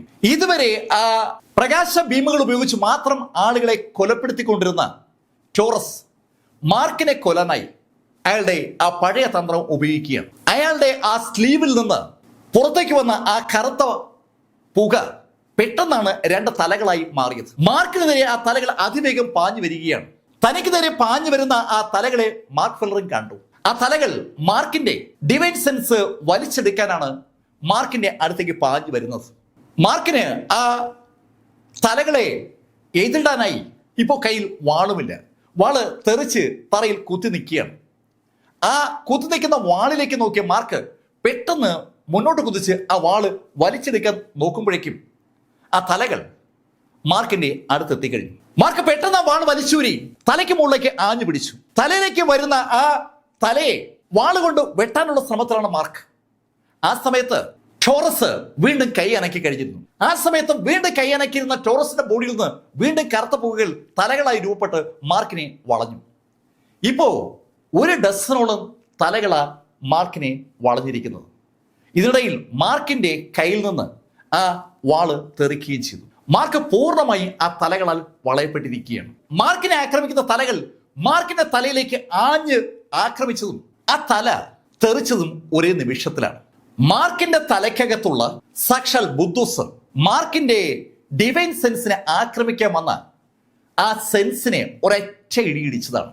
ഇടിയേറ്റ് ആ സെൻസ് തെറിക്കുമ്പോൾ സംഭവം മനസ്സിലാകാതെ രണ്ടാമതൊരു തല കൂടി മാർക്കിനെ ആക്രമിച്ചു. അതിനെയും ബുദ്ധൂസ് ഒരൊറ്റ ഇടി. ഏതാനും സെക്കൻഡുകൾ കൊണ്ട് മാർക്കിനെ ആക്രമിച്ച മുഴുവൻ തലകളെയും ബുദ്ധൂസ് ഇടിച്ചു തെറിപ്പിച്ചു. എന്താണ് യഥാർത്ഥത്തിൽ മാർക്കിന്റെ അടുത്ത് സംഭവിക്കുന്നതെന്ന് ദൂരെ നിൽക്കുന്ന ടോറസിന് അറിയത്തില്ല. മാർക്കിനെ ആക്രമിക്കുന്ന ആ തലകൾ യഥാർത്ഥത്തിൽ ഡിവൈൻ സെൻസുകളാണ്. ആ ഡിവൈൻ സെൻസുകൾ ഉപയോഗിച്ച് മാർക്കിന്റെ ഡിവൈൻ സെൻസിനെ വലിച്ചെടുക്കുകയാണ് സത്യത്തിൽ ടോറസ് ചെയ്യുന്നത്. മാർക്കിനെ ആക്രമിക്കുന്ന ഡിവൈൻ സെൻസുകൾ മാർക്കിന്റെ ബോഡിയിൽ നിന്ന് ദൂരേക്ക് തെറിക്കുന്നത് ടോറസിന് കൃത്യമായി കാണാം. ആ കാഴ്ച കണ്ടതും ടോറസ് മാർക്കിനോട് പറഞ്ഞു, ഏയ് മാർക്ക്, നിന്റെ ഡിവൈൻ സെൻസ് ശരിക്കും ശക്തമാണല്ലേ? ഓക്കെ, അങ്ങനെയെങ്കിൽ നീ കുറച്ചു നേരം കൂടി ജീവിച്ചിരിക്കും. അങ്ങനെ പറഞ്ഞുകൊണ്ട് അയാൾ കൈയൊന്ന് അനക്കിയതും ആ കറുത്ത പുകയും തലയും എല്ലാം കൂടി വീണ്ടും അയാളുടെ ബോഡിയിലേക്കും കയറി. അയാളുടെ ഫുൾ കെയർ ഷർട്ടിനകത്തേക്കാണ് അവ കയറി പോകുന്നത്. അയാളുടെ ആ ഷർട്ടിനകത്ത് വളരെ വിദഗ്ധമായി ആ ഡിവൈൻ സെൻസിൽ ഒളിപ്പിച്ചു വെച്ചിരിക്കുകയാണ്. ശരിക്കും ഒരു അത്യന്താധുനിക ആയുധം പോലെയാണ് അവയെ അയാൾ ഉപയോഗിക്കുന്നത്. ഇപ്പോ സ്കെലിറ്റനുകൾ അവിടെ ഉണ്ട്. സ്കെലിറ്റനുകൾ ഉപയോഗിച്ച് മാർക്ക് ഫെല്ലറെ നേരിടുന്നത് നിർത്തി വെച്ചിട്ട് ടോറസ് മാർക്കിനോട് പറഞ്ഞു, മാർക്ക്, നീ തൽക്കാലം അവിടെ നിൽക്കുക, നിന്റെ കാര്യം ഞാൻ അവസാനം തീരുമാനിക്കും. അങ്ങനെ പറഞ്ഞിട്ട് അയാൾ എല്ലാവരോടായി പറഞ്ഞു, ഓക്കെ, ഞാൻ വേഗത കൂട്ടാൻ പോവുകയാണ്. നമുക്ക് ഈ ഗെയിം അധികം നേരം നീട്ടിക്കൊണ്ടു പോകേണ്ട കാര്യമില്ല. നിങ്ങളുടെ എല്ലാവരുടെയും ഡിവൈൻ സെൻസ് ഞാൻ എടുക്കാൻ പോവുകയാണ്. അങ്ങനെ പറഞ്ഞ ടോറസ് അയാളുടെ കയ്യിൽ ചില പ്രത്യേക രീതിയിൽ ആക്ട് ചെയ്തതും ചുറ്റുമുള്ള ആ തൂണുകളിൽ നിന്നുള്ള പ്രകാശത്തിന്റെ അളവ് വർദ്ധിച്ചു തുടങ്ങി. അയാളൊരു സ്പെല്ല് ആക്ടിവേറ്റ് ചെയ്തതാണ്. ശരിക്കും ഈ സമയത്ത് വൻതോതിൽ പ്രഷർ അവിടെ അനുഭവപ്പെട്ടു തുടങ്ങി. ടോറസ് സ്റ്റേജിൽ നിന്ന് സാവധാനം ഗ്രൗണ്ടിലേക്ക് ഇറങ്ങി. ഇപ്പൊ അയാൾ സെൻട്രൽ സ്റ്റേജിലേക്ക് വരികയാണ്. ഗ്രൗണ്ടിലേക്ക് ഇറങ്ങിയ ടോറസ് ചുറ്റുമൊന്ന് നോക്കി. സകല സ്ഥലത്തും കരച്ചിൽ മാത്രമാണ് കേൾക്കുന്നത്. ആർക്കും എങ്ങോട്ടും ഓടിപ്പോകാൻ പറ്റില്ല എന്ന യാഥാർത്ഥ്യം തിരിച്ചറിഞ്ഞതോടുകൂടി ഓടുന്ന കാര്യമൊക്കെ ആൾ മതിയാക്കി. അവർ കൂട്ടമായിട്ട് ആലോചിക്കുകയാണ്, എന്ത് ചെയ്യാം. ടോറസിനെ തൊടാൻ പറ്റത്തില്ല. കാരണം ടോറസിനെ പൊതിഞ്ഞ് ആ എല്ലുകൾ നിൽക്കുകയാണ്. ആ അസ്ഥികൂടങ്ങളെ കടന്ന് ഒരാൾക്കും ടോറസിനെ എതിരിടാൻ പറ്റില്ല. ആ പ്രകാശത്തിന്റെ കൈ ഇപ്പോഴും റാൻഡമായിട്ട് ആളുകളെ ഒന്നൊന്നായി കൊന്നുകൊണ്ടിരിക്കുകയാണ്. അതിന്റെ വേഗതയും വർദ്ധിച്ചിരിക്കുകയാണ്. കൊല്ലപ്പെടുന്ന ആളുകളിൽ പലരുമുണ്ട്. ഏത് സ്റ്റേജിലുള്ള മാർഷൽ ആർട്ടിസ്റ്റ് ആണെങ്കിലും ആ പ്രകാശത്തിന് ഒരുപോലെയാണ്. ഡിവൈൻ സെൻസ് വലിച്ചെടുക്കുകയാണ് അയാൾ. ആ ഡിവൈൻ സെൻസ് അത് വലിച്ചെടുക്കുമ്പോൾ ഓട്ടോമാറ്റിക്കായിട്ട് ടോറസിന്റെ ശക്തി വർദ്ധിച്ചുകൊണ്ടിരിക്കുകയാണ്. വലിച്ചെടുക്കപ്പെടുന്ന ഡിവൈൻ സെൻസുകളൊക്കെയും ടോറസിന്റെ ഭാഗമായി മാറിക്കൊണ്ടിരിക്കുകയാണ്. ഡിവൈൻ സെൻസുകൾ ഉപയോഗിച്ച് കൾട്ടിവേറ്റ് ചെയ്യുന്ന ടോറസ് അടുത്ത 1 മണിക്കൂർ കഴിയുമ്പോൾ ശരിക്കും അതിശക്തനാവും. ലോകത്തിലെ ഏറ്റവും ശക്തനായി മാറുമെന്ന് അർത്ഥം. ആ യാഥാർത്ഥ്യം ആ സ്റ്റേഡിയത്തിനകത്തുള്ള മുഴുവൻ ആളുകളും ഏകദേശം മനസ്സിലാക്കിയെന്ന് അർത്ഥം. ടോറസ് എല്ലാവരും നോക്കിയിട്ട് ഒന്ന് ചിരിച്ചു. ഞാൻ ഒരിക്കൽ കൂടി എല്ലാവരോടും താങ്ക്സ് പറയുകയാണ്. കാരണം ഞാൻ പറയുന്ന താങ്ക്സ് കേൾക്കാൻ പിന്നീട് ചിലപ്പോൾ നിങ്ങൾക്ക് അവസരം കിട്ടിയില്ല എന്ന് വരും. അതുകൊണ്ട് ഒരിക്കൽ കൂടി ഞാൻ പറയുന്നു, താങ്ക് യു. നിങ്ങൾ എല്ലാവരുടെയും ശക്തി ഉപയോഗിച്ചുകൊണ്ട് ഞാൻ ഈ ലോകത്തെ ഏറ്റവും ശക്തനായി മാറും. അങ്ങനെ ടോറസ് പറഞ്ഞ ആ നിമിഷത്തിൽ ടോറസ് ഒന്ന് വിറച്ചു. അയാൾ പോലും അറിയാതെ അയാളുടെ പെരുവിരലിൽ നിന്ന് തലവരെ ഒരു വിറയലുണ്ടായതാണ്. ഒരു ഭയം പെട്ടെന്ന് ടോറസ് അനുഭവപ്പെട്ടു. അയാൾക്ക് ഒരു വല്ലാത്ത പ്രഷർ അനുഭവപ്പെട്ടു തുടങ്ങി. അമ്പരപ്പോടെ ടോറസിന്റെ കണ്ണുകൾ നേരെ പോയത് ആകാശത്തേക്ക് തന്നെയാണ്. അവിടെ തുറസായ ആകാശത്ത് ഏകദേശം ഒരു 20-21 വയസ്സ് പ്രായമുള്ള ഒരു സ്ത്രീ അങ്ങനെ തങ്ങി നിൽക്കുകയാണ്. അവര് ഒരു മാസ്ക് ധരിച്ചിട്ടുണ്ട്. മാസ്ക് ധരിച്ച ആ സ്ത്രീയെ തൊട്ടുമുകളിൽ ആകാശത്ത് കണ്ടതും ടോറസ് മുട്ടടിച്ച് താഴേക്ക് വീണു. ശരിക്കും അവൻ വിറയ്ക്കുകയാണ്. ഈ നിമിഷത്തിൽ ആ സ്റ്റേഡിയത്തിലുള്ള മുഴുവൻ ആളുകളും ആ കാഴ്ച കണ്ടു. മാസ്ക് ധരിച്ച ഒരു പെൺകുട്ടി അല്ലെങ്കിൽ ഒരു യുവതി അതാ ആ സ്റ്റേഡിയത്തിന് മുകളിൽ ആകാശത്തിൽ അങ്ങനെ തങ്ങി നിൽക്കുകയാണ്. അവളുടെ കണ്ണുകളിൽ വല്ലാത്തൊരു കോൾഡ്നെസ് ഉണ്ട്, തണുത്തുറഞ്ഞ കണ്ണുകൾ. ആ തണുത്തുറഞ്ഞ കണ്ണുകൾ കൊണ്ട് ചുറ്റും ഒന്ന് നോക്കി അവളുടെ വിരലൊന്ന് അനക്കിയതും ടപ് ടപ് ടപ് എന്ന ശബ്ദത്തോടു കൂടി ടോറസിന് ചുറ്റുമുണ്ടായിരുന്ന ആ അസ്ഥികൂടങ്ങൾ പൊടിഞ്ഞ് താഴേക്ക് വീണു. സാക്ഷാൽ ലോർഡ് സീസറും മാർക്ക് ഫെല്ലറും ചാങ് മാങ് ഉൾപ്പെടെയുള്ള സകലരും പഠിച്ച പടി 18 നോക്കിയിട്ടും തൊടാൻ പറ്റാതിരുന്ന ആ അസ്ഥികൂടങ്ങളാണ് വെറും പൊടിയായി മാറിയത്. അവയെ പൊടിയാക്കി മാറ്റാൻ ആ സ്ത്രീക്ക് വിരല് ഒന്ന് ചൂണ്ടേണ്ട ജോലി മാത്രമേ ഉണ്ടായിരുന്നുള്ളൂ. അതിനുശേഷം ആ സ്ത്രീ നോക്കിയത് ചുറ്റും കാണുന്ന ആ പില്ലറുകളിലേക്കാണ്. പ്രകാശത്തിന്റെ ആ പില്ലറുകളിലേക്ക് ആ സ്ത്രീ ഒന്ന് നോക്കിയതും പെട്ടെന്നാണ് ആ പില്ലറുകൾ ശരിക്കും ഒന്ന് വിറയ്ക്കുന്നത്. ഏതാനും സെക്കൻഡുകൾ കൊണ്ട് ആ എൻറ്റിയർ പില്ലറുകളും തകർന്ന് തരിപ്പണമായി. ആ പില്ലറുകളെ തമ്മിൽ ബന്ധിപ്പിച്ചിരുന്ന പ്രകാശമൊക്കെ എങ്ങോട്ട് പോയെന്ന് ആർക്കും ഒരു പിടിയില്ല. അവർക്ക് ആകെ കാണാൻ കഴിയുന്നത് ഒരു കാഴ്ചയാണ്. ഗ്രൗണ്ടിൽ തറയിൽ മുട്ടുകുത്തി തല തറയിലിടിച്ച് ക്ഷമിക്കണം, എന്നെ കൊല്ലരുതേ എന്ന് പറയുന്ന ടോറസിനെ മാത്രമാണ്. എൻറ്റിയർ ആളുകളും അങ്ങനെ അമ്പരന്ന് നിൽക്കുമ്പോൾ മാർക്ക് ഫെല്ലർ ഉറക്കെ വിളിച്ചു, ഏയ് ലിറ്റിൽ ഫിഷ്. തറയിൽ വീണ് കിടക്കുന്ന മാർക്ക് എണീക്കാൻ ലേശം പാടുപെടുന്നുണ്ട്. അവിടുന്ന് എണീക്കുന്നതിനിടയിലാണ് മാർക്ക് ഫെല്ലർ അങ്ങനെ വിളിച്ചത്. ലിറ്റിൽ ഫിഷ് എന്ന് വിളി കേട്ടതും ആകാശത്ത് അങ്ങനെ തങ്ങി നിൽക്കുന്ന ആ മാസ്ക് ധരിച്ച സ്ത്രീ സാവധാനം ഒന്ന് തിരിഞ്ഞു. ശരിക്കും ഒരു സ്ലോ മോഷൻ ശൈലിയിൽ ആ സ്ത്രീ ഒന്ന് തിരിഞ്ഞ് മാർക്കിനെ നോക്കിയിട്ട് ഒന്നും മിണ്ടാതെ വീണ്ടും ടോറസിന് നേരെ തിരിഞ്ഞതും ടോറസ് എണീറ്റ് കരഞ്ഞുകൊണ്ട് ഓടിത്തുടങ്ങി. ഒരു വട്ടൻ ഓടിപ്പോകുന്ന പോലെ അവനങ്ങനെ ഓടുകയാണ്. ഓടിപ്പോകുന്ന അവനെ ആ മാസ്ക് വെച്ച സ്ത്രീ ഒന്ന് നോക്കിയെങ്കിലും അവനെ ഫോളോ ചെയ്യാൻ ഒരു ശ്രമവും ആ മാസ്ക് വെച്ച സ്ത്രീയുടെ ഭാഗത്തുണ്ടായില്ല. ടോറസ് അതിവേഗം ജിങ്ദോ മാർഷൽ ആർട്സ് അസോസിയേഷന്റെ ആ സ്റ്റേഡിയത്തിന്റെ ഗേറ്റ് വഴി പുറത്തേക്ക് ഓടി. ഒരു ഭ്രാന്തനെ പോലെ അയാൾ ഓടുകയാണ്.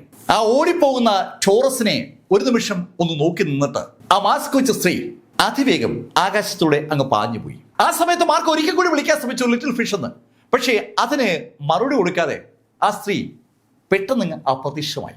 എന്താണ് സംഭവിച്ചെന്നോ എങ്ങനെയാണ് സംഭവിച്ചെന്നോ അവിടെ കൂടി നിൽക്കുന്ന ആർക്കും ഒരു പിടിയുമില്ല. പക്ഷെ ഇതിനിടയിൽ പല ആളുകളും പലതും നോട്ട് ചെയ്തു. അതിൽ ഒരാള് ഗൂഷിങ് ആണ്. ടോറസ് അമാനുഷ്യനാണ്, അതിശക്തനാണ്. അവന്റെ ആ അസ്ഥികൂടം പട ആർക്കും തൊടാൻ പറ്റാത്ത ഒന്നാണ്. അതിനെ വെറും വിരലിഞ്ഞൊടിച്ചുകൊണ്ട് നശിപ്പിച്ചു കളഞ്ഞ ആ സ്ത്രീ സങ്കല്പിക്കാനാവാത്ത വിധം ശക്തിയാണ്. ആ സ്ത്രീയും മാർക്ക് ഫെല്ലറും തമ്മിൽ എന്താണ് ബന്ധം? ആ ഒരു ചോദ്യമാണ് ഗൂഷിങ്ങിന്റെ മനസ്സിലേക്ക് വന്നത്. അതേ ചോദ്യം വാൻ ഗസ്മാന്റെയും ജിനാവോ ബ്ലാക്കിന്റെയും മനസ്സിൽ അതേ നിമിഷം കടന്നു വരികയാണ്. മാർക്ക് ഫെല്ലറെ ആ സ്ത്രീ തിരിഞ്ഞു നോക്കുന്നത് അവരെല്ലാവരും വ്യക്തമായി കണ്ടതാണ്. ഈ സമയത്ത് കോങ് യാനിക് ഓടി മാർക്കിന്റെ അടുത്തെത്തി. കോങ് യാനിക് മാർക്കിനെ താങ്ങി എടുക്കുന്നിടയിൽ മാർക്കിനോട് ചോദിക്കുകയും ചെയ്യുന്നുണ്ട്, മാർക്ക് ഏതാ പെൺകുട്ടി? അപ്പോൾ തന്നെ ചാങ് മാങ് ഓടിയെത്തി. ചാങ് മാങ്ങും ശരിക്കും ക്ഷീണിതനാണ്. ചാങ് മാങ്ങും യാവമെങ്ങും ഷുവാങ് ടെങ്ങും ഒക്കെ മാർക്കിനടുത്ത് ഓടിയെത്തുകയാണ്. അവരെല്ലാവരും മാർക്കിനെ താങ്ങി നിർത്തിയാണ്. മാർക്കിന് കാര്യമായി പരിക്കേറ്റിട്ടുണ്ട്. മാർക്കിനെ പൊക്കിയെടുക്കുന്നിടയിൽ കോങ് യാനിക് മാർക്കിനോട് പറയുകയും ചെയ്തു, മാർക്ക് എനിക്ക് മനസ്സിലായി, അത് നിന്നോടൊപ്പം ഉണ്ടായിരുന്ന ആ പെൺകുട്ടിയല്ലേ ഇപ്പൊ വന്നത്?